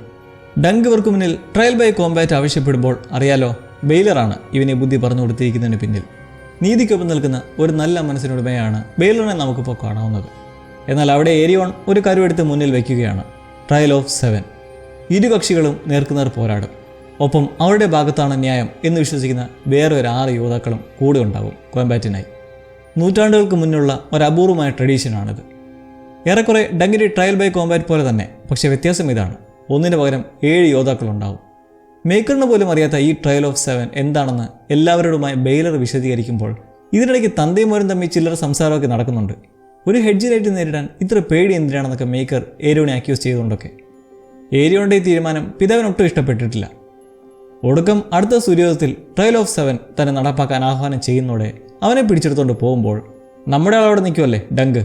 ഇനി തന്നെ വിശ്വസിക്കുന്ന, തന്നെ കൂടെ നിൽക്കാൻ സമ്മതിക്കുന്ന 6 യോദ്ധാക്കളെ എങ്ങനെ തപ്പി കണ്ടുപിടിക്കാനാണ്? ഒന്നാമതേ പേരും പ്രശസ്തിയും ഒന്നുമില്ല, സ്വന്തം ആശാന് പോലും. അതൊരു വല്ലാത്ത വിഷമമാണ്. ഡങ്ക് അങ്ങനെ അവിടെ നിന്ന് ഇറങ്ങുമ്പോൾ ഇതെല്ലാം നടക്കുന്നത് ആഷ്ഫോണിൻ്റെ കൊട്ടാരത്തിലാണേലും പുള്ളിക്ക് അവിടെ വിലയൊന്നുമില്ല. ഏരിയോണിൻ്റെ കപ്പലിൻ്റെ പറക്കലും വായടച്ച് മിണ്ടായിരുന്നു കേൾക്കലൊക്കെയാണ് അയാളുടെ റോള്. എന്തായാലും ഇതിപ്പോൾ ഡങ്കിന് ഇരട്ടി പ്രശ്നം. കൂടെ നിൽക്കാൻ 6 പേര് ഒപ്പിക്കാൻ കഴിഞ്ഞില്ലെങ്കിൽ അവൻ കുറ്റക്കാരനായി വിധിക്കപ്പെടുകയും ചെയ്യും. ആ മഴയത്ത് മനസ്സിൽ ഭാരവുമായി എൽമരത്തിൻ്റെ ചുവട്ടിലെ നനഞ്ഞു നിൽക്കുന്ന 2 പാവം കുതിരകളോട് പോയി സംസാരിക്കുകയാണ്. കാരണം സംസാരിക്കാൻ വേറെ ആരുമില്ല. നാളെ ചിലപ്പോൾ എൻ്റെ മരണം അയക്കാം മക്കളെ എന്നുള്ള നോവിക്കുന്ന സംസാരം. എന്നാൽ അവിടെ വേറൊരാൾ കൂടി ഉണ്ട്, ഫോസോവെ, റെയ്മൺ ഫോസോവെ. നടന്നതെല്ലാം അവൻ അറിഞ്ഞു. കൂട്ടുകാരൻ എന്താണെന്നറിയാൻ കാത്തു നിന്നാണ് അവൻ. വിശക്കുന്നോ എന്ന് ചോദിച്ച് താല്പര്യമില്ലെങ്കിലും ഡങ്കിനെ കൊണ്ടുപോകുന്നത് അവിടെ ടെൻറ്റിലേക്കാണ്. ഡങ്കിനെ പോലെ വിഷമിച്ചിരിക്കുന്ന നമ്മൾക്കും ആ ഒരു സന്ദർഭം കുറച്ച് ആശ്വാസം തരുന്നതാണ്. റെയ്മണിൻ്റെ കസിൻ ബ്രദർ സ്റ്റെഫോണും കൂടാരത്തിലിരിപ്പുണ്ട്. പപ്പറ്റ് ഷോയ്ക്കിടെ നടന്നതെല്ലാം സ്റ്റെഫോൺ കണ്ടതാണ്. ഒട്ടും ന്യായമല്ലെന്ന് പുള്ളിക്കും അറിയാം. ട്രയൽ ഓഫ് 7 പറഞ്ഞിരിക്കുകയാണെന്നും ആരുമില്ലെന്ന് ഡങ്ക് പറഞ്ഞേൽക്കെ സ്റ്റെഫോൺ ഞാൻ നിങ്ങൾക്ക് വേണ്ടി ഉണ്ടെന്ന് അവിടെ വാക്ക് കൊടുക്കുന്നു. ഒരു യോദ്ധാവ് ചെയ്യേണ്ട കടമ തന്നെയാണ് ഒരു പാവത്തിനെ ഉപദ്രവിക്കുന്ന കണ്ടപ്പോൾ ഡങ്ക് ചെയ്തത്. അതിൻ്റെ പേരിൽ ശിക്ഷ ഏറ്റുവാങ്ങുക എന്നത് യോജിക്കാൻ കഴിയാത്ത ഒന്നാണ്. മാത്രമല്ല ഫോസോവയ്ക്ക് ടാർഗേഴ്സിനോടും വലിയ മതിപ്പൊന്നുമില്ല. ഈ ഒരു മണ്ണിൽ ഞങ്ങൾ വന്നതിന് ശേഷം വന്നവരാണ് ഡ്രാഗൺസ് പോലും ഇല്ലാതെ ഡ്രാഗൺ എന്ന് പറഞ്ഞു നടക്കുന്ന ടാർഗേറിയൻസ് എന്നും അവർ നശിച്ച് നാറാണക്കല്ലായി കഴിയുമ്പോഴും തങ്ങളുടെ പരമ്പര ഇവിടെ ഉണ്ടാകുമെന്ന് വീറോടെ പറയുന്ന സ്റ്റെഫോൺ പറയുന്ന മറ്റൊരു ആശ്വാസം, താൻ വിചാരിച്ചാൽ ചങ്ങാതിമാരായ ലയണലാകട്ടെ, ഡാമൻ ലാൻസ്റ്റർ ആകട്ടെ, അവരെല്ലാം ഒപ്പം നിൽക്കുമെന്നും. കളത്തിലൊരു മൃഗമായിട്ടാണ് നമ്മൾ കണ്ടതിലും സ്റ്റെഫോൺ ആൾ കൊള്ളാം അല്ലേ? ഡങ്കിന് മുന്നിലിപ്പോൾ ഒരു ആശ്വാസമായിട്ടല്ലേ അവൻ നിൽക്കുന്നത്. അങ്ങനെ ഈ ഒരു ആശ്വാസം പുറത്തേക്ക് പോകുമ്പോൾ റെയ്മൺ പറയുന്നുണ്ട് ഇവിടുന്ന് ഈ വിചാരണ നേടാതെ ഒളിച്ചോടുന്നതിനെക്കുറിച്ച്. പക്ഷേ ഡങ്കിൻ്റെ അഭിപ്രായത്തിൽ ഇവിടുന്ന് ഒളിച്ചോടുന്നത് മരണത്തെ ഭയന്നാണല്ലോ. അങ്ങനെ പോയാൽ പിന്നീട് ഒരിക്കൽ മരണപ്പെടുക തന്നെ ചെയ്യും. ദൈവം എന്താണോ വിധിച്ചിട്ടുള്ളത് അത് നടക്കട്ടെ എന്ന് പറയുമ്പോൾ റെയ്മൺ ഉറപ്പിക്കുന്നുണ്ട് ഒരു യോദ്ധാവ് ചെയ്യേണ്ടതെന്തോ അത് ചെയ്തു. അതിനുവേണ്ടിയാണോ ഒരു വിധി കാത്തു നിൽക്കുന്നത്? ഞാൻ എൻ്റെ നില മറന്ന് പ്രവർത്തിക്കാൻ പാടില്ലായിരുന്നു എന്ന ദുഃഖത്തിൽ നിൽക്കുമ്പോൾ അതാ നമ്മുടെ ഉണ്ണിക്കുട്ടൻ. എത്രയൊക്കെ കൊട്ട് സൂട്ടിവിട്ടാലും താൻ സർ ഡങ്കൻ ദ ടോളിൻ്റെ സഹചാരിയാണ്. നാളെ പോരാട്ടത്തിന് സഹായി തന്നെ ഉണ്ടാവുമെന്ന് അറിയിക്കാൻ കൂടാരത്തിലേക്ക് വരുമ്പോൾ ഡങ്കിൻ്റെ ഒരു ആശ്വാസവും കരുതലും ഉണ്ട്. എത്ര സോഫ്റ്റാണോ അവൻ്റെ മനസ്സെന്ന് കാണിക്കുന്ന തരത്തിൽ. നീ ഇവിടുത്തെ ഇത് പിത പറഞ്ഞോ എന്ന് ചോദിക്കുമ്പോൾ എഗിൻ്റെ കൂടെ വേറൊരാൾ കൂടിയുണ്ട്, ഡേമൺ. ഇവനെ കാണുന്നതും ഡങ്കിന് സകല കലിയും കയറി ഒരു കത്തിയും എടുത്ത് അവനെ പോയി പിടിക്കുന്നതിൻ്റെ കാരണം അറിയാലോ. എഗിനെ തട്ടിക്കൊണ്ടുവന്നവനാണ് ഡങ്കെന്ന് കളവ് പറഞ്ഞവനല്ലേ ഈ കുടികാരപ്പയൽ. ഫസ്റ്റ് എപ്പിസോഡിൽ സത്രത്തിൽ വെച്ച് കത്തിയാട്ടി ഭീഷണിപ്പെടുത്തിയത് ടാർഗേറിയനായ ഡൈറനാണ് എന്ന് ഡങ്ക് അറിയുന്നതും ഇവിടെ വെച്ച് തന്നെ. ഇപ്പോൾ തിരിച്ചു കത്തിവെച്ച് മനസ്സ് മൊത്തം നീറ്റിലുമായി നിൽക്കുന്ന ഡങ്കിനെ എഗ് കൊല്ലെഴുന്ന് ആവർത്തിച്ച് സമാധാനിപ്പിച്ച് ഒന്ന് അയക്കുന്നതിനെ തുടർന്ന് അവർക്ക് പറയാനുള്ള അപ്ഡേറ്റ് എന്താണെന്ന് നോക്കാം. ഏരിയോന് വേണ്ടിയിട്ട് അവൻ്റെ സൈഡിൽ ഒരു യോദ്ധാവായി നിൽക്കാൻ മേക്കറുണ്ടാവും. സ്വാഭാവികം, അച്ഛനല്ലേ. ഒപ്പം അവിടെ സുരക്ഷാ മേധാവികൾ 3 പേരും. 2 പേരെ നമ്മൾ മുന്നേ കണ്ടിരുന്നു, റോളണ്ടും ഡോണലും. പിന്നെ 6ാമനായി ഈ ഡെയ്റണും. ഡങ്ക് ചെയ്തിട്ട് പറയുന്നുണ്ട് ഇവൻ കള പറഞ്ഞൊരിക്കലും എന്നെ കൊന്നു, ഇനി കൊല്ലാൻ സമ്മതിക്കില്ലെന്ന്. പക്ഷേ ഈ ഡയറിൻ്റെ കാര്യം നോക്കിയാൽ അവൻ ഏരിയോന് വേണ്ടി കളത്തിലുണ്ടെങ്കിലും വിഷയമില്ല. ഡങ്കിന് ഉതകുന്ന പോലെ വീഴാൻ നിന്ന് തരാമെന്നാണ് പുള്ളി പറയുന്നത്. ഇങ്ങനെ സംസാരങ്ങളൊക്കെ നടക്കുമ്പോഴും ഡങ്ക് എഗിനോട് ചോദിക്കുന്നുണ്ട് ഇവരെല്ലാം നിൻ്റെ കുടുംബമാണ്, അവർക്കെല്ലാം എതിരെ നിൽക്കുന്ന എന്നോടൊപ്പമാണ് നീ നിൽക്കാൻ പോകുമെന്ന് ആലോചിക്കണം എന്നൊക്കെ. എഗിന് ഇതിൻ്റെ പേര് പിന്നീടൊരു ഭവിഷ്യത്ത് ഉണ്ടാവുന്നത് ഡങ്കിന് ഇഷ്ടമല്ല. അങ്ങനെ ഇപ്പോൾ എന്തായാലും ഇതുവരെ ഏരിയോൻ്റെ സൈഡിൽ 6 പേരാണുള്ളത്. ഒരു സ്ഥാനം ഇപ്പോഴും അവശേഷിക്കുന്നുണ്ട്. എന്നാൽ ഇവിടെ സ്റ്റെഫോൺ മാത്രമാണ് തൻ്റെ കൂടെ ഉള്ളതെന്ന് ഡങ്ക് അറിയിക്കുന്നതിന് പിന്നാലെ ഡെയ്റൻ തനിക്ക് ഡങ്കിനോട് സ്വകാര്യമായി സംസാരിക്കണമെന്ന് പറഞ്ഞ് കൂട്ടിക്കൊണ്ടു പോകുന്നത് ഗംഭീരമായൊരു കാര്യം പറയാനാണ്. മുന്നേ സത്രത്തിൽ വെച്ച് കണ്ടപ്പോൾ പറഞ്ഞില്ലായിരുന്നോ ഡെയ്റൻ നമ്മുടെ ഹെഡ് നൈറ്റിനെ സ്വപ്നത്തിൽ കണ്ടിരുന്നുവെന്ന്. ആ സ്വപ്നം എന്താണെന്ന് പറയാം. അതിനു മുന്നേ ഈ ഡെയ്റൻ്റെ സ്വപ്നങ്ങൾക്കൊരു പ്രത്യേകതയുണ്ട്. അവൻ എന്ത് സ്വപ്നം കണ്ടാലും അത് നടക്കും എന്ന സവിശേഷത. ഡങ്കിനെ കണ്ട ആ ഒരു സ്വപ്നമോ പടുകൂറ്റനായ ഒരു തീതുപ്പൻ ഡ്രാഗൻ. ഒരു വലിയ പോരാട്ടത്തിനൊടുവിൽ ആ ഡ്രാഗൻ ഡങ്കിൻ്റെ മേലേക്ക് വീഴുവാണ്. ഡ്രാഗൻ്റെ ജീവൻ പോവുകയും ചെയ്തു. ഡങ്ക് ജീവനോടെയും ഉണ്ട്. ഇതാണ് ആ സ്വപ്നം. ഡ്രാഗനെ കൊന്നത് ഡങ്കാണെന്ന് ചോദിച്ചാൽ അത് തന്നെ അറിയത്തുമില്ല. എന്തായാലും കണ്ടാൽ നടക്കുന്ന സ്വപ്നം കാണാറുള്ള ഡെയറൻ ഇങ്ങനൊരു സ്വപ്നം കണ്ടത് എന്തായിരിക്കും? ഭാവിയിൽ ഇങ്ങനെ വല്ലതും നടക്കുമോ ഡങ്കിന്? നമുക്ക് കണ്ടറിയാം. പക്ഷേ നിലവിലെ സാഹചര്യം വെച്ച് നോക്കിയാൽ ഈ കഥ നടക്കുന്നതിന് 56 വർഷം മുന്നേ ഡ്രാഗൺസ് എല്ലാം നാമാവശേഷമായിട്ടുണ്ട്. അവസാനമുണ്ടായിരുന്ന ഡ്രാഗണും പൂർണ്ണ വളർച്ചയെത്താതെ മരണപ്പെടുകയായിരുന്നു. പിൽക്കാലത്ത് ഒരു ഡ്രാഗൺ വീണ്ടും വരുന്നത് ഗെയിം ഓഫ് ത്രോൺസ് കാലത്താണ്, അതായത് ഇനിയും 90 വർഷം കഴിയുമ്പോൾ. അതുകൊണ്ട് ഒരുപക്ഷെ ഡെയറൻ കണ്ട ഡ്രാഗൺ എന്നുള്ളത് മെറ്റഫറിക്കലി ഉള്ളതുമാകാം. ചിലപ്പോൾ ഒരു ടാർഗെയൻ രാജാവോ രാജകുമാരനോ അങ്ങനെ എന്തെങ്കിലും. എന്തായാലും ഇപ്പോൾ ഡയമണ്ട് ഈ ഒരു സംസാരം ഡങ്കിന് ഇത്തിരി മാറ്റമൊക്കെ ഉണ്ടാക്കിയിട്ടുണ്ട്. ഈ ഡയറൻ ആളൊരു പരാജയമൊന്നുമല്ല, പക്ഷേ മദ്യപാനത്തിൽ അഡിക്റ്റായിപ്പോയി, അതാണ്.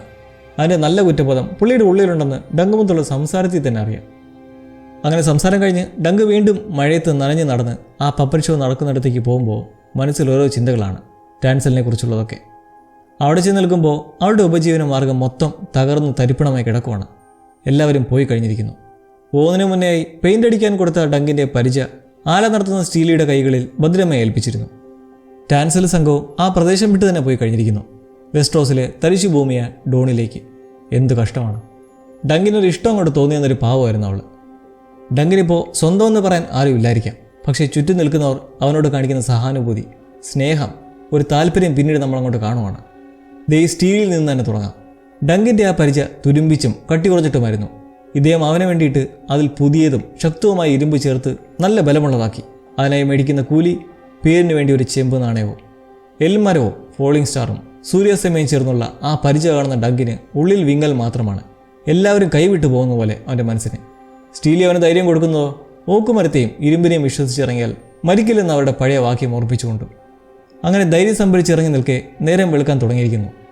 മത്സര മൈതാനമൊക്കെ ആ മൂടൽമഞ്ഞിനെ വകവയ്ക്കാതെ ഒരുങ്ങി കാഴ്ചക്കാരെല്ലാം തടിച്ചുകൂടി അങ്ങനെ നിൽക്കെ ഡങ്കിന് കൂട്ടായി കുറേ നിറയുള്ളവരെ നമ്മളവിടെ കാണുവാണ്. അപ്പുറവും ഇപ്പുറവുമായി റെയ്മണും സ്റ്റീലി നിൽക്കെ ഡങ്കിന് വേണ്ടി അവരുടെ നിരപരാധിത്വം തെളിയിക്കുന്നതിന് വേണ്ടി അവിടെ വന്നുള്ളപ്പോൾ യോദ്ധാക്കൾ sir Lionel ബരാത്തിയർ, sir Robin Riesling. കഴിഞ്ഞ എപ്പിസോഡിൽ എഗ്ഗിനടുത്തു നിന്ന് സംസാരിച്ച 7 സാമ്രാജ്യങ്ങളിൽ വെച്ച് ഏറ്റവും രോഷാകുലൻ എന്നറിയപ്പെടുന്ന ഒറ്റക്കണ്ണൻ നൈറ്റ് സർ ഹെംഫ്രി ഹാർഡിംഗ്. കഴിഞ്ഞ ദിവസമാണ് അയാൾ ഏരിയോൺ തോന്നിവാസം കാട്ടി വീഴ്ത്തിയെ തുടർന്ന് കാലൊടിഞ്ഞത്. ഇപ്പോൾ കുതിരപ്പുറത്ത് ബെൽറ്റൊക്കെ ഇട്ട് അങ്ങനെ റെഡിയായി നിൽക്കുവാണ്. നടക്കാൻ പറ്റില്ല, പക്ഷെ പോരടിക്കാൻ സാധിക്കും എന്ന് ഹംഫ്രി ഹാർഡിംഗ് പറയുമ്പോൾ അയാളുടെ മനസ്സിൽ ഏരിയോണിനുള്ള പകയാണ്. ഒപ്പമുള്ള വേറെ യോദ്ധാവ് ഇദ്ദേഹത്തിൻ്റെ വകയിലെ ഒരു സഹോദരനായ ഹംഫ്രി ബീസ്ബെറിയും. നിരന്തരം റെഡിയായി ഇത്രയും പേര് നിൽക്കുമ്പോൾ ഡങ്കും സ്റ്റെഫോണും കൂടി ചേരുമ്പോൾ അപ്പോൾ 6 നൈറ്റ്സ് ആവും. ഏരിയോണിൻ്റെ സൈഡിലും 6 നൈറ്റ്സ് മാത്രമേ ആയിട്ടുള്ളൂ എന്നാണ് എഗ്ഗ് പറഞ്ഞത്. ഡങ്ക് വന്നു നിൽക്കുന്നവരോടെല്ലാം, പ്രത്യേകിച്ച് ഹംഫ്രി ഹാർഡിങ്ങിനോടും ലയണൽ ബരാത്തിയനോടും നന്ദി പറഞ്ഞ് സ്റ്റെഫോണിൻ്റെ സഹായത്തെ വാഴ്ത്തുമ്പോഴാണ് ആരുടെ സെൽവനൊന്നുമല്ല, ദേ ആ കൊച്ചിറക്കം പറഞ്ഞിട്ടാണ് ഞങ്ങളിവിടെ നിൽക്കുന്നത് എന്ന് ലയണൽ പറയുകയാണ്. അതായത് ഇവരെല്ലാം എത്തിയിരിക്കുന്നത് എഗ്ഗ് പറഞ്ഞിട്ടാണ്, അവൻ്റെ വാക്ക് കേട്ടിട്ടാണ്. മുട്ടയ്ക്കൊക്കെ എന്താവല, ഉണ്ണിക്കുട്ടൻ ഡങ്കിൻ്റെ ഒരു അസറ്റാണ്. ഇവിടെ എക്സ്പോസ് ആവുന്ന മറ്റു കാര്യം ലയണലടക്കം തൻ്റെ സുഹൃത്തുക്കളെന്ന് പറഞ്ഞ സ്റ്റെഫോണെ ഇവർക്ക് അറിയുക പോലുമില്ല. അങ്ങനെ നിൽക്കെ വൈകാതെ ഏരിയോൺ സംഭവം എത്തുകയാണ്. 6 പേർ തന്നെ നിരന്ന് നിൽക്കുമ്പോൾ ഡങ്കിനൊരു തിരിച്ചടി സംഭവിക്കുന്നു. ആര് കൂടെ നിൽക്കുമെന്ന് പറഞ്ഞോ അവൻ കാല് വഴുന്ന കാഴ്ച. സ്റ്റെഫോൺ ഏരിയോൻ്റെ കൂടെ ചേർന്നു. ലോഡ്ഷിപ്പ് പദവി നൽകാമെന്ന ഏരിയോൻ്റെ വാഗ്ദാനത്തിൽ സ്റ്റെഫോൺ ചതിക്കുന്ന കാഴ്ച. റെയ്മണും ഇതൊരു ഷോക്കാണ്. ഇതെല്ലാം കണ്ട് റെയ്മണി ചതിരമായി വഴക്കായി ഉന്തുതലുമായി തുടർന്ന് അവൻ എന്ത് ചെയ്യുന്നു, ഡങ്കിനടുത്ത് ചെന്നിട്ട് തന്നെ ഒരു യോദ്ധാവെ പ്രഖ്യാപിക്കാൻ ആവശ്യപ്പെടുകയാണ്. അവൻ്റെ കൂടെ പോരാടാനായിട്ട്. ഒരു യോദ്ധാവിന് മറ്റൊരാളെ യോദ്ധാവെന്ന് പ്രഖ്യാപിക്കാനായാൽ ആ ആളും യോദ്ധാവാകും.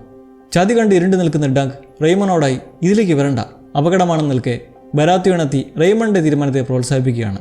5 യോദ്ധാക്കളെ വെച്ച് ഒരിക്കലും ജയിക്കാൻ പറ്റില്ലെന്ന് പറഞ്ഞിട്ട്. ഇതേ സമയം തന്നെ ലോർഡ് ആഷ്ഫോർഡും കൂട്ടരുമെത്തി കാഹളം മുഴക്കുന്നതും ആ ദൗത്യം ലയണൽ ഏറ്റെടുത്ത് ഡങ്ക് അങ്ങോട്ടേക്ക് പോവുകയാണ്. റെയ്മണ് മേൽ വാൾവെച്ചുകൊണ്ട് അവനെ അനുഗ്രഹിച്ചൊരു യോദ്ധാവെന്ന് പ്രഖ്യാപിക്കുമ്പോൾ ഏരിയോൺ കേൾക്കെ ആഷ്ഫോർഡിനോടായി പറയുന്നുണ്ട് ഡങ്ക്, ഞങ്ങളിപ്പോൾ മൊത്തം 6 യോദ്ധാക്കളായിട്ടുണ്ട്. 6 പേരും ഈ 7 പേർക്കെതിരെ പോരാടാമെന്ന്. പക്ഷേ ട്രയൽ ഓഫ് 7-ൽ അങ്ങനൊരു പരിപാടിയില്ല. ഏരിയോണത് ചൂണ്ടിക്കാട്ടുന്നതിനെ തുടർന്ന് 7 പേരില്ലെങ്കിൽ ഡങ്കിനെ കുറ്റവാളിയായി വിധിക്കുമെന്ന സിറ്റുവേഷൻ. ഇനി എന്ത് ചെയ്യും? ഒരു നിമിഷം തരാൻ ഡങ്ക് ചോദിക്കുവാണ്. അതവിടെ കൂടിയിരിക്കുന്ന എല്ലാവരോടുമായി ചിലത് പറയാനാണ്. എൻ്റെ ആശാനായിരുന്നു സർ അർലാൻ. നിങ്ങൾക്കാർക്കും അദ്ദേഹത്തെ അറിയില്ലെന്ന് എനിക്കറിയാം. പക്ഷേ പല വലിയവർക്കും വേണ്ടി പ്രയത്നിച്ചിട്ടുണ്ട്. സ്വന്തം ചോര അല്ലെങ്കിലും എനിക്ക് പലതും പഠിപ്പിച്ചു വന്നു. ഒരു യോദ്ധാവാക്കി. ആയുധവും ആക്രമണവും മാത്രമല്ല, ന്യായത്തെയും യശസ്സിനെയും കുറിച്ച്. ഒരു നിരപരാധിയെ ഉപദ്രവിക്കുന്നത് കണ്ട് എതിർക്കുക മാത്രമാണ് ചെയ്തത്. നീതിക്ക് വേണ്ടി എന്നോടൊപ്പം പോരാടാൻ ഈ വെസ്റ്റ്രോസിൽ മനഃശക്തിയുള്ള ആരായാലും വരൂ എന്ന് വികാരാധീനായി കണ്ണൊക്കെ നിറഞ്ഞ് പറയുന്നെങ്കിലും ആരുമില്ല. എല്ലാവരും ഡങ്കിനെ പുച്ഛിച്ച് പരിഹസിക്കുമ്പോൾ എല്ലാം കൈയൊഴിഞ്ഞു എന്ന് ഡങ്കും എഗ്ഗും ദുഃഖിച്ചു നിൽക്കെ അവിടേക്ക് ഒരാൾ കടന്നു വരികയാണ്.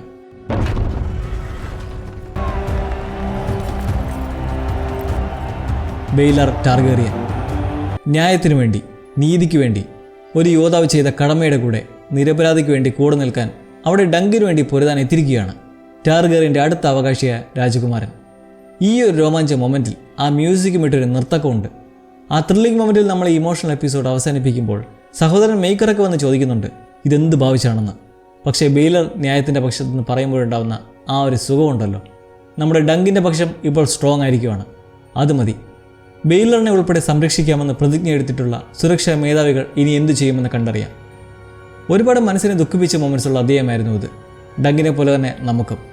എന്തായാലും സീസണിൻ്റെ ആദ്യ പകുതിയും രണ്ടാം പകുതിയും തമ്മിൽ കണക്ട് ചെയ്യുന്ന സ്ഥിതിക്ക് ഒരു കീ എപ്പിസോഡ് തന്നെ 7 എന്ന ടൈറ്റിലുള്ള ഈ 4th വൺ.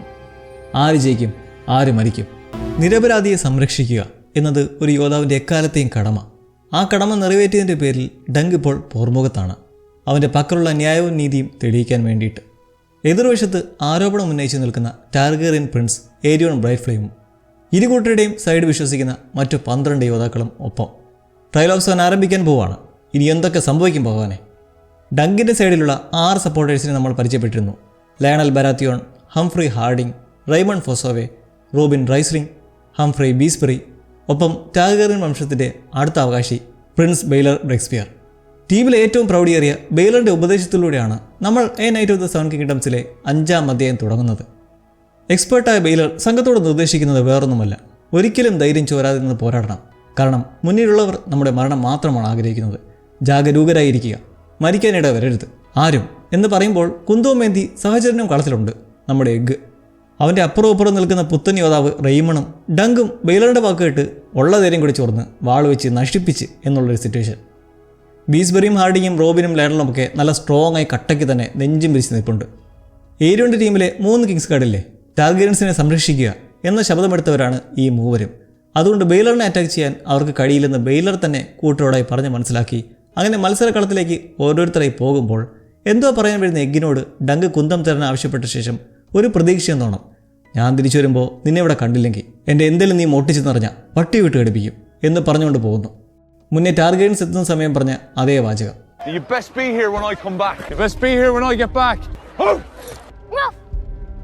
അതൊരു സന്തോഷമാണ് ഇരുവർക്കും, ഒരു പ്രതീക്ഷയും. ട്രയൽ ഓഫ് 7 ഒരു പഴയ ആചാരമായതുകൊണ്ട് തന്നെ തുടങ്ങുന്നതിന് മുന്നേ ബ്ലെസ്സിങ് എന്നോണം ഒരു പുരോഹിതയുടെ പ്രഭാഷണമുണ്ട്.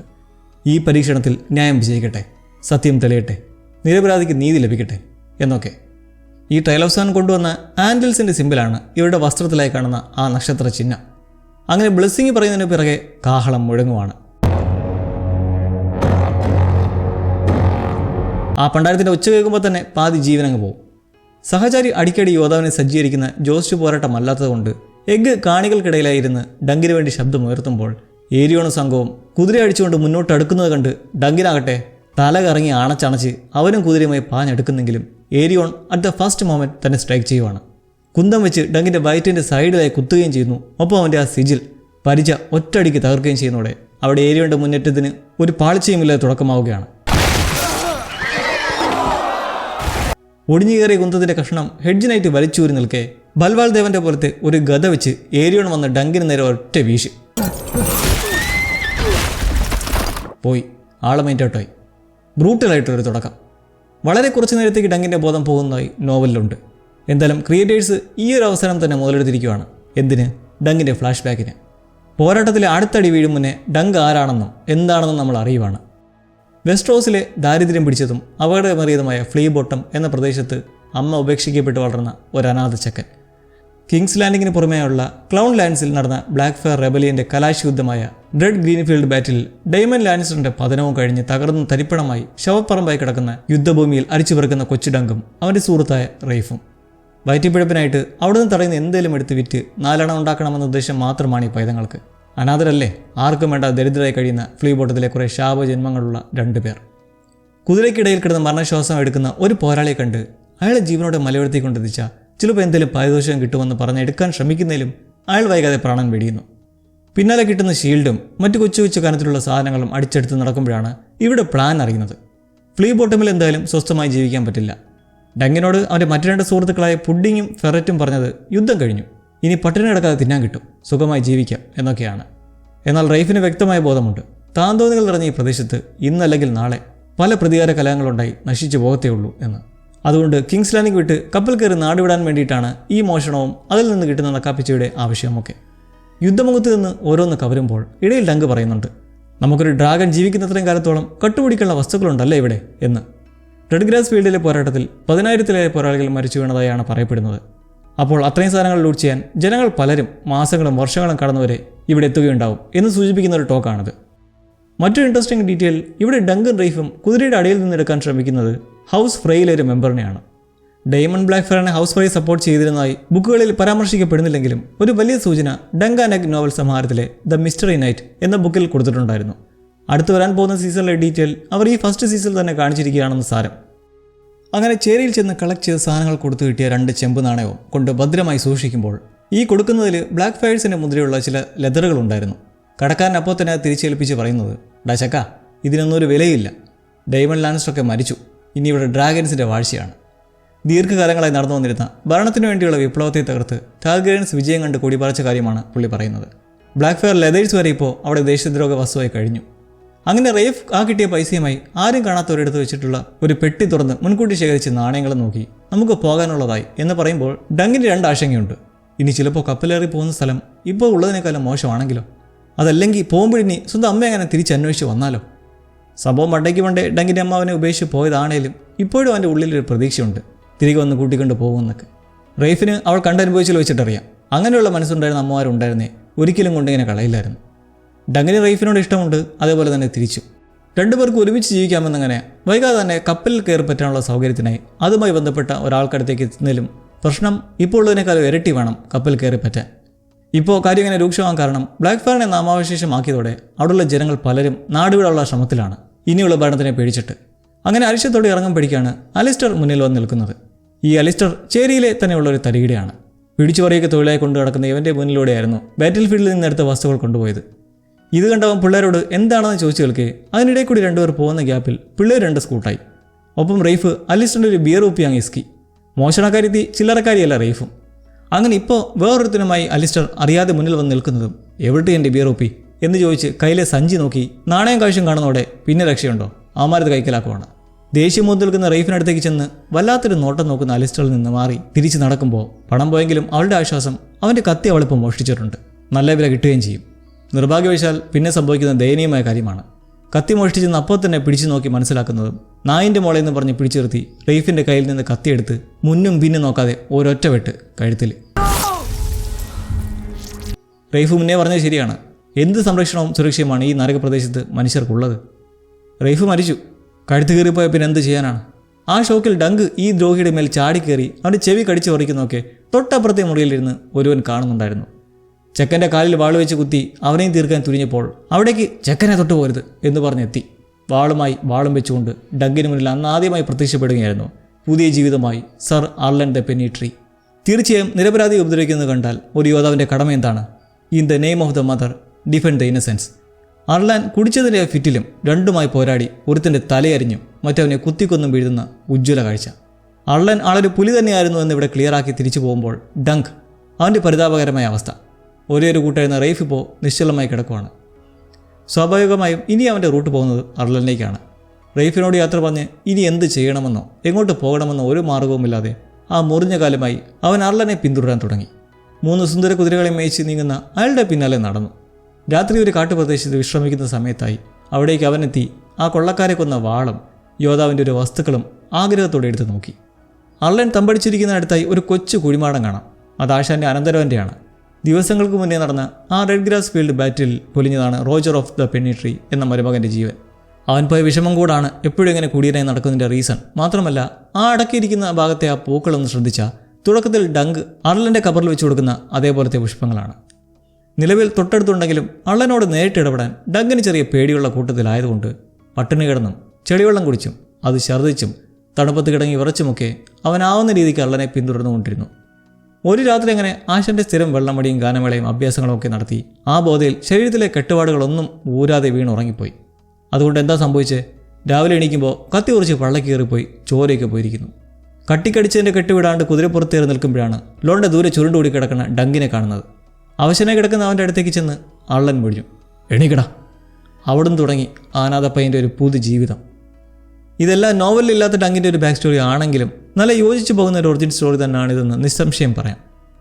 അങ്ങനെയുള്ള ആ ജീവിതം നടന്നും കിടന്നും ഓടിയും ഇപ്പോൾ ദേ ആഷ്വേർഡ് മെഡോസിൻ്റെ ബാറ്റിൽ ഫീൽഡിൽ. മോർണിംഗ് സ്റ്റാർ ഏരിയോൻ്റെ കയ്യിലുള്ള ആ ഗത പോലുള്ള ആയുധത്തിൻ്റെ പേര് അതാണ്. മോർണിംഗ് സ്റ്റാറിൻ്റെ അടി കൊണ്ട് ഒരു നിമിഷം റിലേ പോയി തിരിച്ചു വന്ന ഡങ്കിൻ്റെ കൺമുന്നിലേക്ക് അതാ വീണ്ടും അടുത്ത അടി. ഏരിയോൺ പാവത്തിന് ഇട്ടങ്ങ് അറിയുവാണ്. 30 സെക്കൻഡ് പോയിട്ട് ഒരു 10 സെക്കൻഡ് പോലും കൊടുക്കാതെ. അതിനിടെ കൂടെ നിൽക്കുന്നവനും വഴി കൂടെ പോകുന്നവനും എല്ലാം അടി. മകനെ സപ്പോർട്ട് ചെയ്ത് മേക്കർ അതുവഴി വന്ന് ഡങ്കിനെ അടിച്ചു തുറന്നേ കാണാം. അങ്ങനെ ഒടുക്കം ആവശ്യനാവുന്ന ഹെഡ്ജിനൈറ്റിനെ ആ ചെളിക്കുണ്ടിൽ കിടത്തി ഉരുട്ടിയും കത്തിവെച്ച് പലതവണ കുത്തി ചോര വരുത്തിയുമൊക്കെ ഉള്ള ബ്രൂട്ടലായ കാഴ്ച ഉണ്ണിക്കുട്ടന് സഹിക്കാൻ കഴിയുന്നതല്ല. കൊന്നിട്ട് അടങ്ങുമെന്നുള്ള വാശിയാണ് ഏരിയോണിന്. ആയുധവും പരിചയമില്ലാതെ തടുത്ത് തെറുത്ത് മുറിഞ്ഞുകൊണ്ടിരിക്കുന്ന ഡങ്കും. ഹെഡ്ജിനൈറ്റിൻ്റെ കുറേ ചോര പോകുന്ന കാഴ്ചകൾക്കൊടുവിൽ ഡങ്കും മെല്ലെ ട്രാക്കിലേക്ക് വരുവാണ്. ബ്രൈറ്റ് ഫ്ലെയിമിനെ നിലത്തിട്ട് അടിച്ചും അവിടെ കിടന്ന വാളെടുത്ത് ആഞ്ഞു വെട്ടാൻ നോക്കിയൊക്കെ. ഇതിനുശേഷം ഡങ്കിൻ്റെ ഹെൽമെറ്റിൽ കൂടി വാൾ കുത്തിയിറക്കാൻ നോക്കി ചെറിയൊരു മുറിവ് വന്നിട്ട് പറഞ്ഞ ഹെൽമെറ്റ് വരുമ്പോൾ ആ മുഖമൊന്ന് കാണണം. ഒരു കണ്ണൊക്കെ അടഞ്ഞ് നീരടിച്ച് വല്ലാത്തൊരവസ്ഥ. ജീവൻ മരണ പോരാട്ടങ്ങളിൽ കാണാൻ കഴിയുന്നൊരു മുഖം. ഉള്ള ജീവന് വെച്ച് അണച്ചണച്ച് സർവ്വശക്തിയും എടുത്ത് പല ആവർത്തി ആഞ്ഞു വെട്ടുന്നതിലൂടെ ഒരു വെട്ട് ഏരിയോയുടെ തുളയിൽ കൊള്ളുന്നൊരു ആശ്വാസമാണ്. കാരണം സംരക്ഷണ കവചം എത്താത്തൊരു പ്രദേശത്തേക്കാണ് ആ വാൾ ചെന്നെത്തി പിടിച്ചത്. ആഴത്തിൽ വെട്ടേൽക്കുന്നതോടെ അവൻ അവിടെ ഇരുന്നു പോകുമ്പോൾ തന്തയുടെ ശരീരം അങ്ങിങ്ങായി കേൾക്കാം, മോൻ ഏരിയോണേ എന്നൊക്കെ വിളിച്ചുകൊണ്ട്. എന്നാൽ മേക്കർക്ക് അടുത്തേക്ക് ചെല്ലാൻ ഗ്യാപ്പ് കൊടുക്കാതെ കൊമ്പൊഴിഞ്ഞ ലയണൽ ബരാത്തിയനും റോബിൻ റൈസ്ലിംഗും ചേർന്ന് പിടിച്ചെടുത്തുകൊണ്ട് പോകുന്നതും നല്ലൊരു കാഴ്ചയാണ്. ഇതിനിടയ്ക്ക് റെയ്മണ്ടിൻ്റെ നല്ല മനസ്സിനെ കാണാതെ പോരുത്. ഡങ്കിൻ്റെ മേത്തേക്ക് കയറിയെന്ന് ആക്രമിക്കുന്ന ഒരു ക്രൂഷ്യൽ സമയത്ത് റെയ്മണാണ് വന്ന് തട്ടിത്തെറിപ്പിക്കുന്നത്. തൊട്ട് പിന്നാലെ തന്നെ അവൻ്റെ കസിൻ സ്റ്റെഫോൺ സ്ട്രൈക്ക് ചെയ്യുന്നതും കാണാം. എന്തായാലും ഇപ്പോൾ ഏരിയോണിൻ്റെ തുടയും ഞരമ്പും എല്ലാം വെട്ടി വീഴ്ത്തുന്നതിന് പിന്നാലെ ഡങ്കും അങ്ങ് ഇരുന്ന് പോയി മെല്ലെ അങ്ങ് വീഴുവാണ്, ചക്ക വെട്ടിയിട്ട പോലെ. അതും കണ്ണൊക്കെ തുറന്നു തന്നെ. മരിച്ചോ? എല്ലാവരും അങ്ങനെ തുറിച്ച് നോക്കുന്ന മൊമെൻറ്റിൽ ആ ഉണ്ണിക്കുട്ടൻ അവിടെ നിന്ന് അലറി പറയുവാണ്, എണീക്ക് സാർ, എഴുന്നേക്ക് ഡങ്കൻ സാർ. ഒരനക്കവും ഇല്ല. ഡങ്കൻ തലകുത്തി അനങ്ങാതെ കിടക്കുന്നു. ഇവൻ മരിച്ചു എന്ന് ഏരിയോൺ നിന്ന് പറയുന്നതും ആഷ്വോർഡ് അവിടെ മത്സരത്തിൻ്റെ വിധിന്നോണം കാഹളം മുടക്കാൻ ഉത്തരവിടുവാണ്. ഏരിയോണിൻ്റെ വിജയകാഹളം. എഴുന്നേൽക്കുന്ന അലറിക്കറിയുന്ന എഗ്ഗിനേക്കാളും ഡങ്കിന് ഊർജ്ജം പിടുന്ന ആശാന്റെ ശബ്ദം, എണീക്കടാ.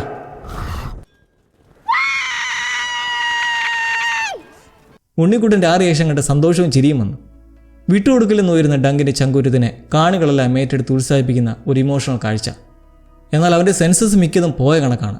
മൊത്തം മങ്ങലും അവിടെ എങ്ങുമുള്ള ആരവങ്ങളെല്ലാം എന്തോ ചെറിയ അവ്യക്തമായ ഇരപ്പ് പോലെ മാത്രം. ഏരിയോൺ വീണ്ടും ഹെൽമെറ്റിൽ എടുക്കുമ്പോൾ ചുറ്റും നോക്കിയാൽ പൊരിഞ്ഞ പോരാട്ടം തന്നെ നടക്കുവാണ്. ലേണാലിൻ്റെ കുതിരയെ കുത്തിയിട്ട് വീഴ്ത്തിയും ബെൽറ്റ് കെട്ടി പോരാടുന്ന ഹംഫ്രി ഹാർഡിങ്ങിനെ കിങ്സ്വനെ വീഴ്ത്തിയുമൊക്കെ ഞെട്ടിക്കുന്ന കാഴ്ചകൾ. ഡങ്കിന് ഇനി ഒന്നും നഷ്ടപ്പെടാനില്ലെന്ന പോലെ കടന്നാക്രമിച്ച് ബ്രൈറ്റ് ഫ്ലെയിമിൻ്റെ പരിചയം മേടിച്ച് അവനെ വീഴ്ത്തിക്കിടത്ത് ഇടിച്ചും അടിച്ചും ഹെൽമെറ്റ് വരെ പൊട്ടിച്ച് ഒരുക്കി പരുവമാക്കുന്നു. കിട്ടേണ്ടതൊക്കെ കിട്ടിയപ്പോൾ സമാധാനമായി. ഏരിയോണിന് ഒരടി ചലിക്കാൻ പറ്റാത്ത അവസ്ഥയിൽ അവൻ ഡങ്കിനോടായി പറയുവാണ്, കീഴടങ്ങിയിരിക്കുന്നു, ഞാൻ കീഴടങ്ങിയിരിക്കുന്നു. ഇത് കേൾക്കുന്നതും ഡങ്കൻ അവനെ വലിച്ചിഴിച്ചുകൊണ്ട് പോയി ആഷ്ഫോർട്ടിരിക്കുന്ന സദസ്സിന് മുന്നിലെ കൊണ്ട് നിർത്തി പറയിപ്പിക്കുന്നു. തോൽവി സമ്മതിച്ചതായി ഏരിയോൺ പറയുമ്പോൾ അവിടെ ഡങ്കിൻ്റെ മാത്രം വിജയമല്ല, ഒരു യോദ്ധാവിൻ്റെ കൂടി വിജയമാണ്. അവൻ നേടിയെടുത്ത ഏറ്റവും വലിയ വിജയം. ജനങ്ങളും എഗ്ഗുമെല്ലാം സന്തോഷം കൊണ്ട് ആഹ്ലാദിക്കുകയും വികാരനിർഭരരാകുകയും ചെയ്യുന്ന മനോഹര നിമിഷങ്ങൾ നടക്കുമ്പോൾ പാതി ജീവൻ ചതഞ്ഞു കിടക്കുന്ന ഡങ്കിനെ സ്റ്റീലിയും റെയ്മണും ചേർന്ന് പോർമുഖത്ത് നിന്ന് തൊട്ടടുത്തുള്ളൊരു സ്ഥലത്തേക്ക് എത്തിക്കുന്നു. പിന്നാലെ എഗ്ഗും ഓടി വന്ന് വിഷമിച്ച് നോക്കി നിൽക്കുമ്പോൾ കവചമെല്ലാം ഊരി മുറിവുകൾ നോക്കുവാണ് അവർ. ആദ്യത്തെ കുന്തം വെച്ചുള്ള കുത്തലിൻ്റെ മുറിവ് ഇതിൽ കൂടുതലാണ്. മുറിവ് കരിക്കാൻ ചൂടെണ്ണ ഒഴിക്കണമെന്നൊക്കെ പറയുമ്പോൾ തൻ്റെ ടീമിൻ്റെ സ്റ്റാറ്റസ് തിരക്കുന്ന ഡങ്കിന് കേൾക്കേണ്ടി വരുന്ന ദുഃഖവാർത്ത, ഹംഫ്രി ഹാർഡിങ്ങും ഹംഫ്രി ബീസ്ബറിയും ഈ പോരാട്ടത്തിൽ മരണപ്പെട്ടു. അവരെ നഷ്ടമായി. ഈ സമയത്താണ് അവിടേക്ക് നമ്മുടെ നീതി നായകൻ ബെയിലർ എത്തുന്നതെങ്കിലും നോവലിൽ ഇത്തിരി കൂടി ഡീറ്റെയിൽ ഉള്ളത് ബീസ്ബറിയെ വീഴ്ത്തുന്നത് കിങ്സ്മാനായ ഡോണൽ ഓഫ് ഡസ്കൻഡെയിലാണ്. ഡെയറിൻ്റെ കാര്യത്തിൽ കുതിര മേലേക്ക് വീണത് വഴി കാലൊടിഞ്ഞു. മറ്റൊരു കിങ്സ്മാനായ സർ വില്യം വൈൽഡിനെ ബോധവും പൊക്കണവും ഇല്ലാണ്ട് കളത്തിൽ നിന്ന് എടുത്തുകൊണ്ട് പോവുകയായിരുന്നു. എന്തായാലും നടന്നത് വൻ പോരാട്ടമായതുകൊണ്ട് എല്ലാവരെയും പോലെ തന്നെ നല്ല ആവശ്യത ബെയിലറിലും കാണാം. ഡങ്കിന് പറഞ്ഞാൽ തീരാത്ത കടപ്പാടാണ് ഇദ്ദേഹത്തോട്. ഞാൻ നിങ്ങളുടെ സേവകനാണെന്ന് മനസ്സിൽ തട്ടി പറയുമ്പോൾ ബെയിലറും നല്ല ആവശ്യതയിൽ അവനെ അഭിനന്ദിക്കുന്നുണ്ട്. ഡങ്കിൻ്റെ ആഴമേറിയ മുറിവൊക്കെ പെട്ടെന്ന് ഉണക്കാൻ താനൊരു മേസ്റ്ററിനെ ഏർപ്പാടാക്കുമെന്ന് നിൽക്കെ റെയ്മനോടായി വിരോധമില്ലെങ്കിൽ ഒന്ന് സഹായിക്കാൻ അഭ്യർത്ഥിക്കുകയാണ് ബെയിലർ. ഹെൽമെറ്റ് അടിക്കാൻ പറ്റുന്നില്ല, എവിടെയോ ഉടക്കിയിരിക്കുകയാണ്. നല്ല ബലത്തിലുള്ള ഒരു അടി കിട്ടി. സ്വന്തം സഹോദരൻ മേക്കറിൻ്റെ അടിയല്ലേ, അങ്ങനെ വരൂ. കൈയൊക്കെ ആണെങ്കിൽ നല്ല പെരുത്ത് വടിയായിരിക്കുന്നു, വിരലുണ്ടെന്ന് പോലും തോന്നുന്നില്ല. ഇത് കേട്ട് റെയ്മൺ അടുത്തെത്തി പിടിച്ചിട്ടും വരാത്തതെ തുടർന്ന് സ്റ്റീലിയെ കൂടി വിളിച്ച് അത് വലിച്ചെടുക്കുന്നതും ഒരു ചിക് ശബ്ദം. സ്റ്റീലി സകല വെപ്രാളം കയറി കണ്ണ് തെളി നിൽക്കെ ബെയിലർ തലയിൽ പിടിച്ചു നോക്കുമ്പോൾ ചോര. എന്താ സംഭവം? മേക്കറിൻ്റെ, അതായത് സ്വന്തം സഹോദരൻ്റെ അടിയിൽ ആ ഹെൽമറ്റ് തലയിലേക്ക് തറച്ചു കയറിയതായിരുന്നു. അപ്പോഴത്തെ പെരുപ്പിൽ ബെയിലർ അത് റിയലൈസ് ചെയ്തിരുന്നില്ല. ഇപ്പോൾ ഹെൽമറ്റ് ഇളക്കുന്നത് എന്താ? തലയോട്ടി തടർന്ന് തലച്ചോറ് പുറത്ത് കാണാവുന്ന അവസ്ഥ. അതും കുറേ ഭാവമൊക്കെ ഞെങ്ങി പൊട്ടിയിരിക്കുന്നു. ഇതുമൂലമാണ് പാവത്തിൻ്റെ കൈകളൊന്നും ഫീൽ ചെയ്യാതിരിക്കുന്നത്. തലപൊട്ടി നിൽക്കുന്ന ആ മനന്നുറുങ്ങുന്ന കാഴ്ച ഡങ്ക് കാണുന്നതും ബെയിലർ അവിടെ വീഴുവാണ്. ഒരു നിമിഷം പോലും എന്തേലും സംസാരിക്കാൻ കഴിയാതെ ഡങ്കിൻ്റെ മടിയിൽ കിടന്ന ബെയിലറിൻ്റെ ജീവൻ പൊലിയുന്ന വളരെ വളരെ നോവിക്കുന്ന ഒരു സീൻ. ഒട്ടും പ്രതീക്ഷിച്ചില്ല ഈ പാവത്തിന് ഇങ്ങനൊരു വിധി. ഡങ്കിന് വേണ്ടി നിന്ന് അവന് വേണ്ടി പൊരുതിയപ്പോൾ അവൻ്റെ മടിയിൽ കിടന്നതിനെ പൊലിഞ്ഞ ലോകത്തിലെ ഏറ്റവും മഹത്വമേറിയ രാജാക്കന്മാരിൽ ഒരാളായി തീരേണ്ടിയിരുന്ന ഒരു ജന്മം. പടുകൂറ്റനായ ഒരു ഡ്രാഗൻ. വലിയ പോരാട്ടത്തിനൊടുവിൽ ഡങ്കിൻ്റെ മേലേക്ക് വീഴുമ്പോൾ ഡ്രാഗൻ്റെ ജീവൻ പോവുകയും ചെയ്തു. ഡങ്ക് ജീവനോടെയുമുണ്ട്. ഡേറിൻ്റെ ആ സ്വപ്നമായിരുന്നില്ലേ അതിപ്പോൾ സത്യമായിരിക്കുന്നു. അതുവഴി വന്നൊരു വേലക്കാരിയും ഇത് കണ്ട് ഞെട്ടുമ്പോൾ എഗ്ഗും ഇത് കണ്ട് ഷോക്കിൽ കരയുന്ന ആ നിമിഷത്തിൽ ഈ എപ്പിസോഡ് തീരുന്നത് വല്ലാത്തൊരു ട്രോമാറ്റിക് സിറ്റുവേഷനാണ്. തൊട്ടു മുന്നേയുള്ള എപ്പിസോഡിലെ ഇതേ സമയത്തായിരുന്നു ബെയിലറിലെ ആ നല്ല മനസ്സിനെ നമ്മൾ കണ്ട് അദ്ദേഹത്തെ വാഴ്ത്തിയത്. അത് തൊട്ടടുത്ത എപ്പിസോഡിൽ അതേ മനസ്സ് തന്നെ തകർന്നു മരിക്കുന്നതായി കാണിക്കാനായിരുന്നല്ലേ എന്ന് ഓർക്കുമ്പോൾ അക്സെപ്റ്റ് ചെയ്യാൻ പറ്റുന്നില്ല. ഈ യൂണിവേഴ്സിലെ ചുരുക്ക സമയം കൊണ്ട് പ്രേക്ഷക നെഞ്ചിൽ ഇടം നേടിയ ഒരു കഥാപാത്രമായിരുന്നു ഈ രാജകുമാരൻ. പ്രിൻസ് ബെയിലർ ടാർഗിയറിനെ വിട. ഏറ്റവും ദുഃഖകരമായ മറ്റൊരു കാര്യം, ഡങ്കിനെ അംഗീകരിച്ച ഇദ്ദേഹം പറഞ്ഞതിന് തൊട്ടടുത്ത നിമിഷമാണ് ഇതെല്ലാം സംഭവിക്കുന്നത്. ഡങ്ക് എന്തായാലും ഇനി മുതൽ അങ്ങോട്ട് അറിയപ്പെടുന്ന ഒരു യോദ്ധാവായി തുടങ്ങും. But at what cost? Baelor ടാർഗിയറിൻ്റെ ഒട്ടും വിചാരിക്കാത്ത അതിദാരുണമായ വീഴ്ച ഇവരെങ്ങനെ ഡീൽ ചെയ്യുമെന്ന് നോക്കാം. ഈ വർഷത്തെ ഡങ്കിൻ്റെയും എഗ്ഗിൻ്റെയും ചരിത്രത്തിൻ്റെ അവസാന നിമിഷങ്ങളിലേക്ക് കടക്കുമ്പോൾ നമ്പരപ്പെടുത്തുന്ന ആ എപ്പിസോഡ് 5 മൊമെൻറ്റിനെ കുറിച്ച് ഒന്നുകൂടി ഓർമ്മപ്പെടുത്തുവാണ്. നീതിക്ക് വേണ്ടി നടത്തിയ ട്രയൽ ഓഫ് 7 പോരാട്ടത്തിൽ ഡങ്കിനൊപ്പം ന്യായത്തിനു വേണ്ടി നിന്ന് ജീവൻ ത്യജിച്ചവർ ഹംഫ്രി ഹാർഡിങ്ങും ഹംഫ്രി ബീസ്ബെറിയും ടാർഗിയൻ പ്രിൻസ് ബെയിലർ ബ്രേക്സ്പിയറും. സത്യത്തിൽ ഡങ്ക് ഇപ്പോഴും ജീവനോടെ ഇരിക്കുന്നതിന് ഒരേ ഒരു കാരണം ബെയിലറാണെന്ന് പറയാം. കാരണം ഒരു ഗതിയും പരഗതിയും ഇല്ലാതെ നിന്നെടുത്ത് ഈ രാജകുമാരനായിരുന്നു ഡങ്കിന് വിചാരണയിൽ എന്ത് തീരുമാനമെടുക്കണമെന്നുള്ള വഴി പറഞ്ഞു കൊടുത്തതുപോലും. ഒടുവിൽ ഡെയറിൻ്റെ ഡ്രീം പോലെ ഈ ടാർഗിയൻ ഡ്രാഗൺ തന്നെ പവൻ ഡങ്കിൻ്റെ മടിയിൽ കിടന്ന് മരിച്ചപ്പോൾ ആ ട്രോമ അവനിൽ എത്രത്തോളം ആയിരിക്കും ഒന്ന് ചിന്തിച്ച് നോക്കിയേ. അവൻ മൊത്തത്തിൽ തകർന്നിരിക്കുന്ന സിറ്റുവേഷനാണ് നമ്മൾ പിന്നീട് കാണുന്നത്. സ്വന്തം തവളമായ എൽമരത്തിന് ചൂട്ടിൽ മോന്തയൊക്കെ ഒരു പരുവമായി അവശനായി കിടക്കുമ്പോൾ ലയണൽ ബാരത്തിയുടെ മുണ്ടവിടെ അയാളുടെ കീഴിലുള്ള ഹീലറായ ഒരു മേസ്റ്ററുമായി. കുറച്ച് ദിവസങ്ങൾ കഴിഞ്ഞിട്ടുണ്ട് കേട്ടോ. ഡങ്കിൻ്റെ ഒടിവ് ചതവ കത്തിക്കുത്തുകളൊക്കെ നോക്കി മരുന്ന് വയ്ക്കാൻ കൊണ്ടുവന്നതാണ് ഈ മേസ്റ്ററെ. കത്തിക്കുത്ത് മാത്രം കൊണ്ട് തന്നെ ശരീരത്തിൽ 5ഓളം കീറ്റിലുണ്ട്. അതുകൂടാതെ സതവുകളും. ലയണലിനെ നോക്കിയാൽ അയാളുടെ കാലിലാണ് പ്രശ്നം. ആരോ മോന്തക്കിട്ട് ചാമ്പിയിട്ടുള്ളതായി ആ കണ്ണ് കല്ലിച്ചിരിക്കുന്നത് കണ്ട് പിടിയിട്ടു. ഹെഡ്ജിനായിട്ട് സാഡാണേലും ബാരത്തിയുടെ സന്തോഷത്തിനുള്ള പ്രധാന കാരണം ട്രയൽ ഓഫ് 7 അയാൾക്ക് പോരാടാൻ പറ്റി എന്നതിനെക്കുറിച്ച് ഓർത്തിട്ടാണ്. കാരണം ഒരു 100 വർഷത്തിനിടയ്ക്കുള്ള ആദ്യത്തെ ട്രയൽ ഓഫ് 7 ആയിരുന്നു ഇപ്പോൾ കഴിഞ്ഞത്.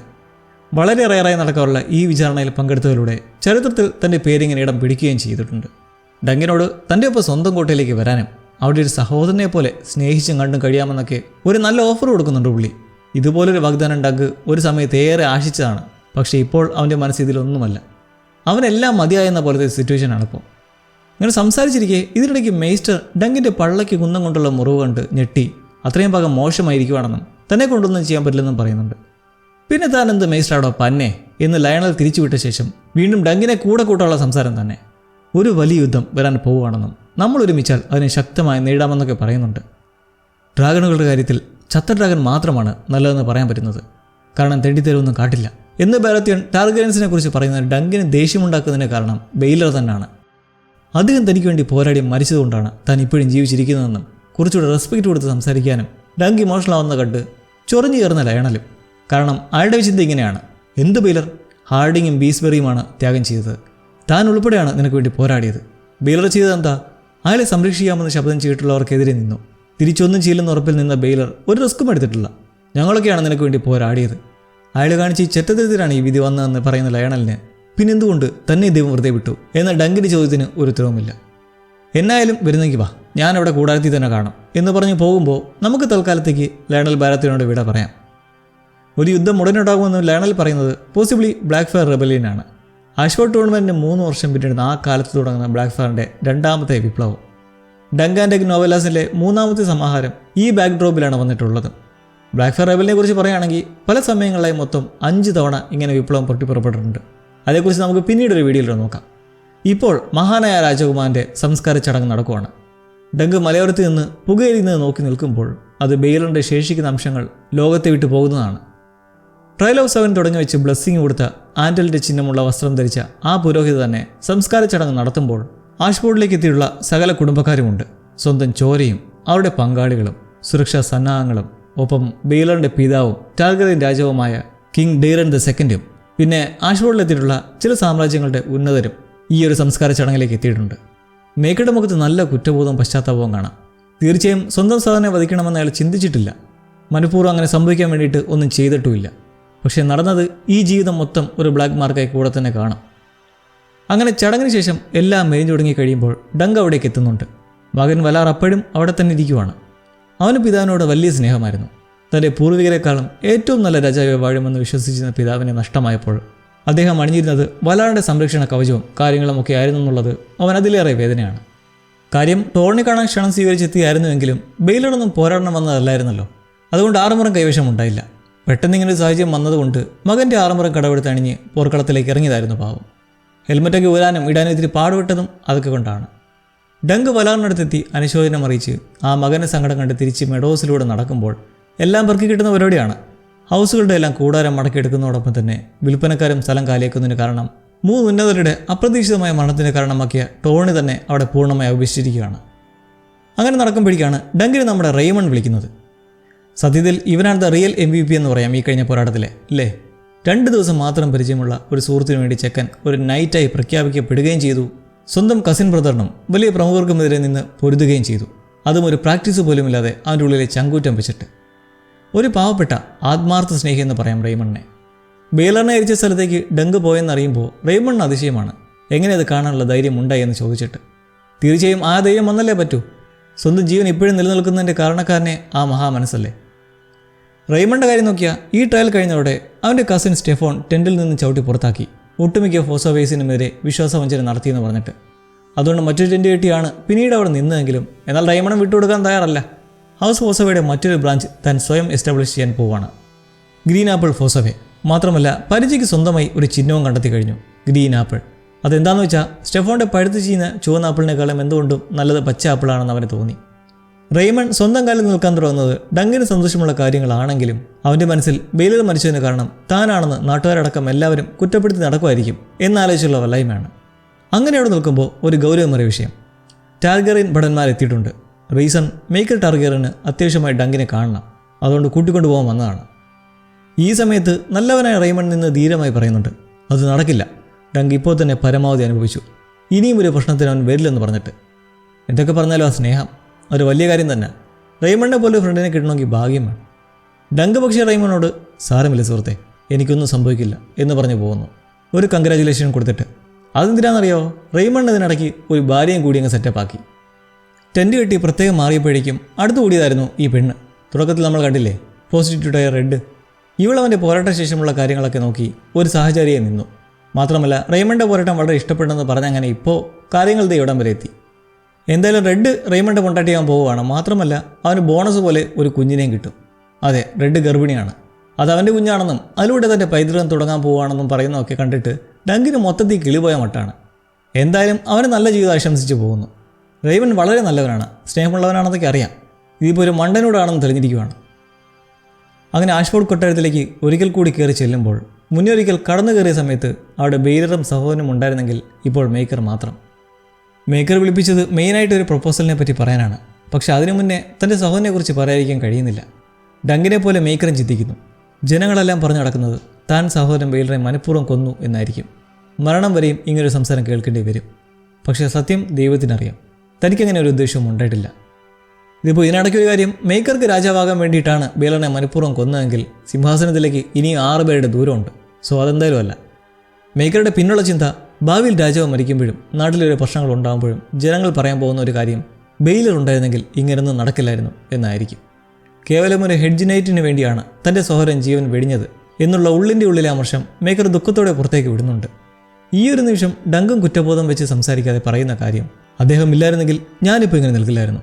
ലോകത്ത് ചില നേരങ്ങളിൽ രാജാവിനെയോ രാജകുമാരന്മാരെക്കാൾ ഏറ്റവും ആവശ്യം വരുന്നത് ഒരു ഹെഡ്ജ് നൈറ്റിനെ ആയിരിക്കും എന്ന് ഡങ്ക് നിന്ന് പറയുമ്പോൾ അതിനെ മേക്കർ ഇമോഷൻ വിടാതെ അപഹസിക്കുന്നതൊക്കെ ചേമ്പറിന് പുറത്തായി പമ്മിയിരുന്ന ഒരാൾ കേൾക്കുന്നുണ്ട്, നമ്മുടെ എഗ്ഗ്. സത്യം പറഞ്ഞാൽ ഈ മീറ്റിംഗ് തന്നെ എഗ്ഗിനെ കുറിച്ച് സംസാരിക്കാനാണ്. ഉണ്ണിക്കുട്ടന് ഡങ്കിന് മേൽ ഏറെ പ്രിയം തോന്നിയിരിക്കുന്നത് മൂലം അവനെ ഡങ്ക് സഹചരനായി ഏറ്റെടുക്കണം.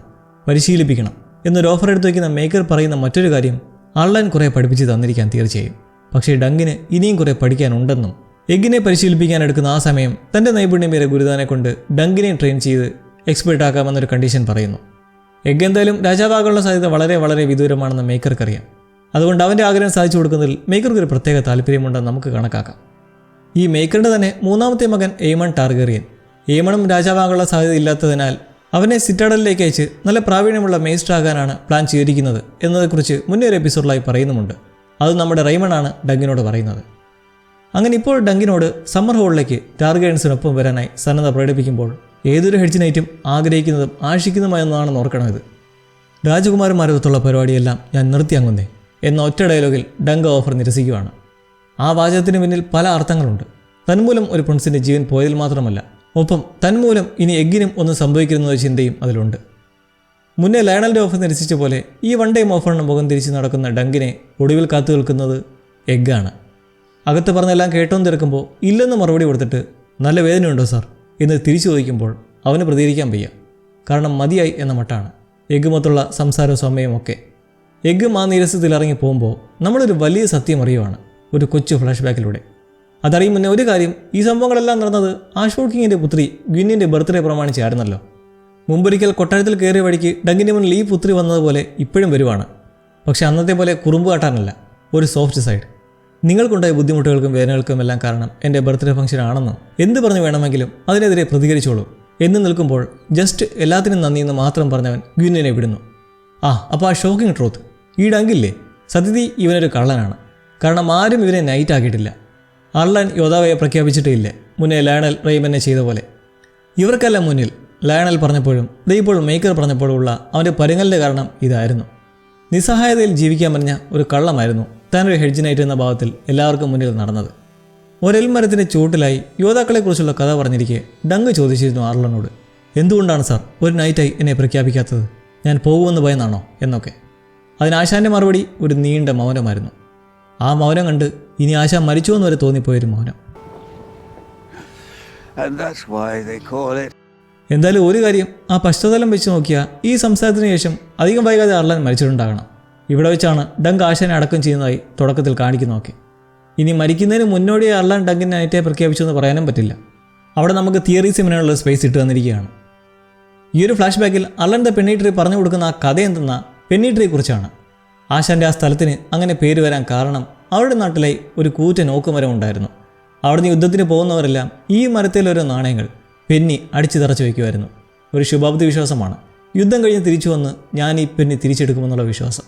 എന്നാൽ മിക്കവരും തിരിച്ചു വന്നിട്ടുമില്ല. പെന്നി എല്ലാ ഓക്കുമരത്തിലായി ശേഷിക്കുകയും ചെയ്തു. അങ്ങനെയാണ് അർലൻ ആശാൻ്റെ സ്ഥലത്തിന് പെന്നിട്രി എന്ന പേര് വന്നത്. ഈ ഫ്ലാഷ് ബാക്കിന് ശേഷം നമ്മൾ ഡങ്ക് റെയ്മണുമൊത്തൊരു പാർട്ടിയിലിരിക്കുന്നതായി കാണുമ്പോൾ സംസ്കാര ചടങ്ങാണ് സർ ഹംഫ്രി ബീസ്ബെറിയുടെ. ബീസ്ബെറി ആയതുകൊണ്ട് തന്നെ ആളുടെ ശവപ്പെട്ടിയിൽ മൊത്തം ബീസാണ്. അവിടെ ഒരു വിചിത്ര ആചാരം. റാണി തേനീച്ചയെ പെട്ടിയിൽ കൊണ്ടിട്ടതോടെയാണ് മറ്റു തേനീച്ചകളെല്ലാം കൂടി പൊതിഞ്ഞു വന്ന് ആശ്ചര്യപ്പെട്ടത് നോക്കി നിൽക്കുന്ന റെയ്മണോട് വൈഫ് പറഞ്ഞു കൊടുത്ത് 2 കിസ്സൊക്കെ കൊടുത്തങ്ങനെ നിൽക്കുമ്പോഴാണ് ഡങ്ക് അവിടെ ഒരാളെ കാണുന്നത്, ഡെയറൻ ദ ഡ്രങ്കൻ. ഈ ബീസ്ബെറി ഉൾപ്പെടെയുള്ളവർ അവൻമൂലം മരണപ്പെട്ടതാണെന്നും ഈ ചടങ്ങിന് വന്നതിന് നാണമില്ലെന്നും ഡങ്ക് ചെന്ന് ദേഷ്യം ചോദിക്കുമ്പോൾ ഡെയറൻ സത്യത്തിൽ എഗ്ഗിന് വേണ്ടിയാണ് എത്തിയിട്ടുള്ളത്. എഗ്ഗിനെ സാഹചര്യമാക്കാൻ ഡെയറിനെ അഭ്യർത്ഥിക്കുന്നതിന് പിറകെ മറ്റൊരു അനിയനായ ഏരിയോണെക്കുറിച്ച് കൂടി പറയുകയാണ്. കാരണം ഡങ്കിൻ്റെ ദേഷ്യത്തിൻ്റെ മൂലകാരണം അവനാണല്ലോ. ഏരിയോൺ എല്ലായ്പ്പോഴും ഇങ്ങനെ അല്ലായിരുന്നു. നല്ലൊരു കുഞ്ഞനുജനായിരുന്നു കുട്ടിക്കാലത്ത്. പക്ഷേ കാലവും അഹന്തയും മാറ്റിയതാണ് അവനെ. കുട്ടിക്കാലത്ത് നല്ലൊരു തുണ ഉണ്ടായിരുന്നതിൽ അവൻ ഒരിക്കലും ഇങ്ങനെ ആകുമായിരുന്നില്ല എന്നൊക്കെ പറയുമ്പോൾ നമുക്കിപ്പോൾ ഏരിയോണെ നോക്കിയാലോ? ആൾ മരിച്ചിട്ടില്ല, തീരെ ആവശ്യനായി കട്ടിൽ കിടപ്പാണ്. യവനെ ഇനി കുറച്ചു കാലത്തേക്ക് കിഴക്കൻ പ്രദേശത്തേക്ക് അയക്കാൻ പോവുകയാണെന്നും അങ്ങനെയും മനസ്സ് മാറട്ടെ എന്ന് മുന്നേ സംസാരിച്ച വഴിക്ക് മേക്കർ ഡങ്കിനോട് പറഞ്ഞിരുന്നു. എന്തായാലും ഇപ്പോൾ ഡെയറൻ കുട്ടിക്കാലത്തെക്കുറിച്ച് അങ്ങനെ പറയുന്നത് ഡങ്കിന് റയവുണ്ടാക്കുമ്പോൾ കൊട്ടാരത്തിൽ എഗ്ഗ് ഒരു അറ്റാക്കിന് മുതിരുന്നു. മൊട്ടത്തലയിൽ മുടി വീണ്ടും വന്നു തുടങ്ങുന്നത് കണ്ട് അവൻ്റെ മനസ്സിലേക്ക് വരുന്നത് ഏരിയോണാണ്.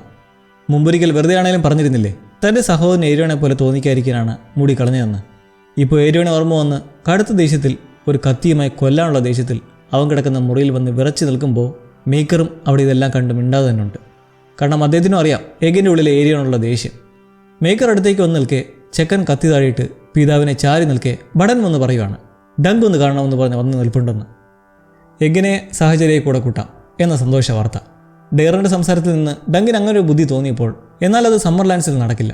മറിച്ച് ഡങ്കിനൊപ്പം ഒരു ഹെഡ്ജ് നൈറ്റിനൊപ്പം അവരെങ്ങനെ വിദ്യകൾ പരിശീലിച്ചെടുക്കുന്നുവോ അതുപോലെ പരിശീലിപ്പിച്ചെടുക്കാം. സത്രത്തിൽ കഴിയേണ്ടി വരും, ചിലപ്പോൾ തൊഴുത്തിൽ കിടന്നുറങ്ങേണ്ടിയും വരും.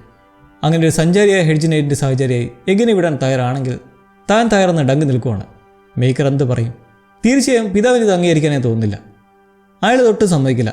കാരണം ഡ്രാഗൺ ബ്ലഡ് സിരകളിലൂടെ ഓടുന്ന തൻ്റെ മകനാണ് അവനെന്നും ഏതെങ്കിലും തുരങ്കത്തിൽ കിടന്ന് ഉറങ്ങാനോ ഉപ്പിലിട്ട് ബീഫ് കഴിക്കാനോ അവനെ സമ്മതിക്കില്ലെന്നും പിതാവ് കട്ടയായി തന്നെ പറയുന്നതിന് ഡങ്കിൻ്റെ ഒരു മറുപടിയുണ്ട്. അങ്ങയുടെ മൂത്ത മകൻ ഡെയ്റൻ തുരങ്കത്തിൽ കഴിഞ്ഞിട്ടില്ല. ഏരിയോൺ കഴിച്ചിട്ടുള്ളത് നല്ല ശുദ്ധമായ ഇറച്ചിയും. ഇതുകൊണ്ട് അവൻ അർത്ഥമാക്കുന്നത് വേറൊന്നുമല്ല, അത്രയും സുഖസൗകര്യം കൊടുത്തിട്ടുള്ള മേക്കറെ നിങ്ങളുടെ ഈ 2 മക്കളും എന്തുകൊണ്ട് ഇങ്ങനെയായി തീർന്നു എന്നാണ്. ഇത് നല്ലോണം മനസ്സിലാക്കി തന്നെ മേക്കർ വികാരാധീനനായി ഒരു കാര്യം പറഞ്ഞുകൊണ്ട് പോവുകയാണ്. ഏക് അവനെൻ്റെ അവസാനത്തെ മകനാണ്. അതായത് മേക്കറിന് ഇനി ആകെയുള്ള പ്രതീക്ഷ ഏക് ആണെന്ന്. അങ്ങനെ ആ സംഭാഷണം എങ്ങും എത്താതെ തീരുമ്പോൾ ഡങ്കിനുള്ള ജീവിതം അത് മുന്നത്തെ പോലെ തന്നെ ഒരു മാറ്റവുമില്ലാതെ നീണ്ടങ്ങനെ കിടക്കുവാണ്. എങ്ങോട്ടെന്ന് തീരുമാനിക്കാത്ത അടുത്തൊരു ഏകാന്ത യാത്ര തുടങ്ങാൻ വേണ്ടി 2 കുതിരകളുടെ മേൽ ബാണ്ടക്കെട്ട് കിട്ടുന്നു. 2 കുതിര. അപ്പോൾ മൂന്നാമത്തേത്? Yes, sweet food. അവളെ റിലീസ് ചെയ്യാണ്ടിരുന്നാൽ നല്ല സങ്കടമായനെ. ആ സുന്ദരിയെ തിരികെ മേടിച്ചു കൊടുക്കുന്നത് ആ ജന്മമാണ്. ഡങ്കിൻ്റെ ഏറ്റവും വലിയ ഭാഗ്യങ്ങളിലൊന്നായ റെയ്മൺ. റെയ്മണേ, ലവ് യു മുത്തേ. എന്ത് നല്ല മനസ്സുള്ള ഒരു ക്യാരക്ടറല്ലേ മണ്ടനാണേലും. സ്വീറ്റ് ഫുഡിനെ അതിൻ്റെ ശരിയായ കൈകളിൽ എത്തിച്ച ശേഷം ലൈലിൻ്റെ മുത്ത് ഡങ്ക് പോകുന്നതിനെക്കുറിച്ച് കേട്ടതായി റെയ്മൺ പറയുന്നതിലും അവനതിൽ താല്പര്യമില്ലെന്നും താൻ ഇവിടെ ഇങ്ങനെ തന്നെ പഴയ പോലെ അങ്ങ് പോവുകയാണെന്നും ആത്മസുഹൃത്തിനെ അറിയിക്കുന്നു. റെയ്മൺ അവൻ്റെ പിതാവിൻ്റെ ആഗ്രഹം വെച്ച് ആപ്പിൾ പഴം ഉപയോഗിച്ചുള്ള അവരുടെ സിഗ്നേച്ചർ വാറ്റിൻ്റെ ബിസിനസ് തുടങ്ങാനുള്ള കൂട്ടത്തിലാണ്. എത്ര കൊടുത്താലും മതിയാവാത്ത ഈ സുഹൃത്തിന് ഡങ്ക് അവിടെ ചെയ്യുന്ന ഒന്ന് തൻ്റെ പ്രിയപ്പെട്ട സ്വീറ്റ് ഫുഡിനെ റെയ്മണിന് കൊടുക്കുകയാണ്. റെയ്മൺ അതൊരിക്കലും വേണ്ടെന്ന് നിൽക്കുന്നതിലും ഡങ്കിന് അത്രമേൽ കടപ്പാടുള്ള ഈ ആത്മസുഹൃത്തിന് നൽകുമ്പോൾ സ്വീറ്റ് ഫുഡിൻ്റെ കാര്യത്തിൽ ഹാപ്പിയാണ്. കാരണം അന്ന് അവളെ വിറ്റ ശേഷം കിട്ടിയ തുകയിൽ നിന്ന് നാണയം കൊടുത്തിട്ട് ഡങ്ക് പറഞ്ഞിരുന്നു അവൾക്ക് നല്ലോണം ഭക്ഷണം കൊടുക്കണമെന്നും ആപ്പിളൊക്കെ കൊടുക്കണമെന്നൊക്കെ പറഞ്ഞിട്ട്. ഇപ്പോൾ എത്തിയിട്ടുള്ള കൈകളെപ്പറ്റി പ്രത്യേകം പറയണ്ടല്ലോ. സ്വീറ്റ് ഫുഡിന് ഇനി ധാരാളം ആപ്പിളുകൾ കഴിക്കാം. ഡങ്ക് അങ്ങനെ ഒരു പുതിയ യാത്രയ്ക്ക് തിരിക്കും മുന്നേ അവൻ്റെ തവളം വരുന്ന ആ എൽമരത്തിൽ ഒരു നാണയം അടിച്ചു തറപ്പിച്ച് വയ്ക്കുന്നു. ആർലൻഡ് പെന്നി ട്രീയുടെ ഓർമ്മയ്ക്ക്, പെന്നി ട്രീ എന്ന നാടിൻ്റെ ഓർമ്മയ്ക്ക്. ഒരു നാൾ ഞാൻ തിരിച്ചു വരും എന്ന ശുഭാപ്തി വിശ്വാസത്തിൽ. അങ്ങനെ തിരികെ പോകാനിരിക്കുന്ന നിമിഷം അതാ ചാടി മുന്നിൽ വന്ന് നിൽക്കുന്ന ഉണ്ണിക്കുട്ടനും. ടാർഗറിൻ വേഷത്തിൽ നിന്നും വീണ്ടും പഴയ സഹചരൻ്റെ വേഷത്തിലേക്ക് എത്തി നിൽക്കുമ്പോൾ പറയുന്നത് തൻ്റെ വിശാല മനസ്കനായ പിതാവ് ഡങ്ക് പറഞ്ഞ പോലെ ഒരു ഹെഡ്ജ് നൈറ്റിൻ്റെ സഹചരനാവാൻ അനുവാദം തന്നു വിട്ടു എന്നും. പുറമേ ഭാവമാറ്റമൊന്നും ഇല്ലെങ്കിലും ഡങ്കിനിത് വലിയ സന്തോഷമുള്ള കാര്യവും. അങ്ങനെ അവർ ആ പ്രകൃതി രമണീയമായ ആഷ്ബോർഡിൽ നിന്നും യാത്ര തിരിക്കുകയാണ്. ഉണ്ണിക്കുട്ടൻ്റെ അശ്വമായി ചെസ്നട്ടിനെ കൊടുത്തുകൊണ്ട് നടക്കുമ്പോൾ ഇനി എങ്ങോട്ടെന്നുള്ള ചോദ്യത്തിന് ഈ 7 സാമ്രാജ്യങ്ങളുള്ള ലോകത്ത് നമുക്ക് എവിടേക്ക് വേണമെങ്കിലും പോകാമെന്ന് പറയുന്ന ഡങ്കിനെ എഗ്ഗ് തിരുത്തുവാണ്. 7 അല്ല സാർ, 9 സാമ്രാജ്യങ്ങൾ, 9 കിങ്ഡംസ്. കുഴങ്ങി നിൽക്കുന്ന ഡങ്കിനോടായി എഗ്ഗ് 9 കിങ്ഡംസിനെ പേര് പറയുവാണ്. Crown lands, western lands, Storm lands, river lands, the iron island, the north, the reach, പിന്നെ ദ വെയിൽ ഓഫ് ആരിനും ഡോണും. ഡങ്ക് അന്തിച്ച് നിൽക്കുമ്പോൾ ഇവിടെ ഒരു കാര്യം 7 കിങ്ഡംസ് എന്ന് പറഞ്ഞാലും 9 കിങ്ഡംസ് എന്ന് പറഞ്ഞാലും ചില കാര്യങ്ങൾ വെച്ച് കറക്റ്റാണ്. 7 എന്നുള്ളത് ഏഗൻ ദ കോൺകറിൻ്റെ കോൺഗ്രസ് സമയത്ത്, അതായത് 200 വർഷങ്ങൾക്ക് മുന്നേ ഉള്ള ഭൂമിശാസ്ത്ര പ്രകാരമുള്ളതാണ്. നിലവിലെ സാഹചര്യത്തിൽ ഇത്രയും വർഷങ്ങൾക്കിടയിൽ പല പല മാറ്റങ്ങൾ ഉണ്ടായിട്ടുണ്ട്. അങ്ങനെ വരുമ്പോൾ 9 കിങ്ഡംസ് ഉണ്ടെന്നുള്ള എഗ്ഗിൻ്റെ ഉറപ്പിനെ തള്ളിക്കളയാനും കഴിയില്ല. റെഡ് മൗണ്ടൻസിനപ്പുറമുള്ള ഡോണിലേക്ക് ഞാൻ പോയിട്ടില്ലെന്നും അവിടെ നല്ല ബൊമ്മകളിലേക്ക് കാണുമെന്നും ഈ വികൃതി കുട്ടം പറയുന്നത് ആരെ ഉദ്ദേശിച്ചാണ്? ഇൻഡയറക്റ്റായി ഡങ്കിന് ഇഷ്ടമുള്ള ടാൻസലിനടുത്തേക്ക് പോകാൻ തന്നെയാണ് എല്ലാം അറിയുന്ന ഉണ്ണിക്കുട്ടൻ പറയുന്നത്. മുന്നേ ടാൻസലിനെ രാജ്യദ്രോഹി എന്ന് പറഞ്ഞ് കടത്തിയത് ഡോണിലേക്കാണെന്ന് നമ്മൾ കണ്ടിരുന്നല്ലോ. അങ്ങനെ ആ ഹീലിംഗ് നിമിഷങ്ങളിലൂടെ ഇരുവരും യാത്ര തുടരുമ്പോൾ സ്വന്തമായി സമാധാനത്തിൻ്റെയും വിശ്രമത്തിൻ്റെയും വഴിയിലേക്ക് പോകുന്ന ആർലൻ്റെയും സ്വീറ്റ് ഫുഡിൻ്റെയും ഒരു സിംബോളിസം കൊണ്ട് നമ്മൾ ഈ ഒരു മനോഹര സീരീസിൻ്റെ ആദ്യ സീസൺ നിർത്തുവാണ്. അതിനു മുന്നേ ഒരു കാര്യം, ആഷ്ഫോർഡ് മെഡോസിൽ നിന്ന് ടാർഗറിൻ ടീമും പെട്ടിയും കിടക്കെടുത്ത് പോകുന്നത് കൂടി കാണുമ്പോൾ കിട്ടേണ്ടതെല്ലാം കിട്ടിയിരിക്കുന്ന ഏരിയോണയും കയ്യിലൊരു മദ്യക്കുപ്പിയുമായി കുതിരപ്പുറത്തു നിന്ന് പോകുന്ന ഡെയ്റണയും കണ്ട് പിന്നാലെ എന്തോ കളഞ്ഞുപോയ മുഖത്തോടെ നടക്കുന്ന മേക്കറും. ആ തിരയുന്നത് വേറെ ആരുമില്ല, എഗ്ഗിനെയാണ്. ഡങ്കിൻ്റെ കൂടെ പോയിട്ടുള്ളത് മേക്കർ പറഞ്ഞിട്ടൊന്നുമല്ല, അവൻ ഒളിച്ചോടി എത്തിയതാണ്. മുന്നേ ഡങ്ക് സഹജനാക്കാമെന്ന് പറഞ്ഞത് ഒളിഞ്ഞു നിന്ന് കേട്ടപ്പോഴേ തീരുമാനിച്ചിറങ്ങിയതാണ് ഉണ്ണിക്കുട്ടൻ. അവൻ ആരാ മോൻ? ഏത് പുറത്തി പോയി ഒളിച്ചിടവൻ എന്ന് ശുഭിതനായി കുതിരപ്പുറത്ത് പായുന്ന മേക്കറിൽ ഈ സീസണിൻ്റെ സമാപനം. ഹൃദയഹാരിയ, simple but powerful, extraordinary. Game of thrones യൂണിവേഴ്സിൽ നിന്നും എന്നൊരു റിമാർക്ക് ഉണ്ടായിരുന്നിട്ടും വലിയ പ്രതീക്ഷകൾ കൂടാതെ കണ്ടു തുടങ്ങിയ കഥയായിരുന്നു ഈ നൈറ്റ് ഓഫ് ദ 7 കിങ്ഡംസ് എന്ന സംഭവം.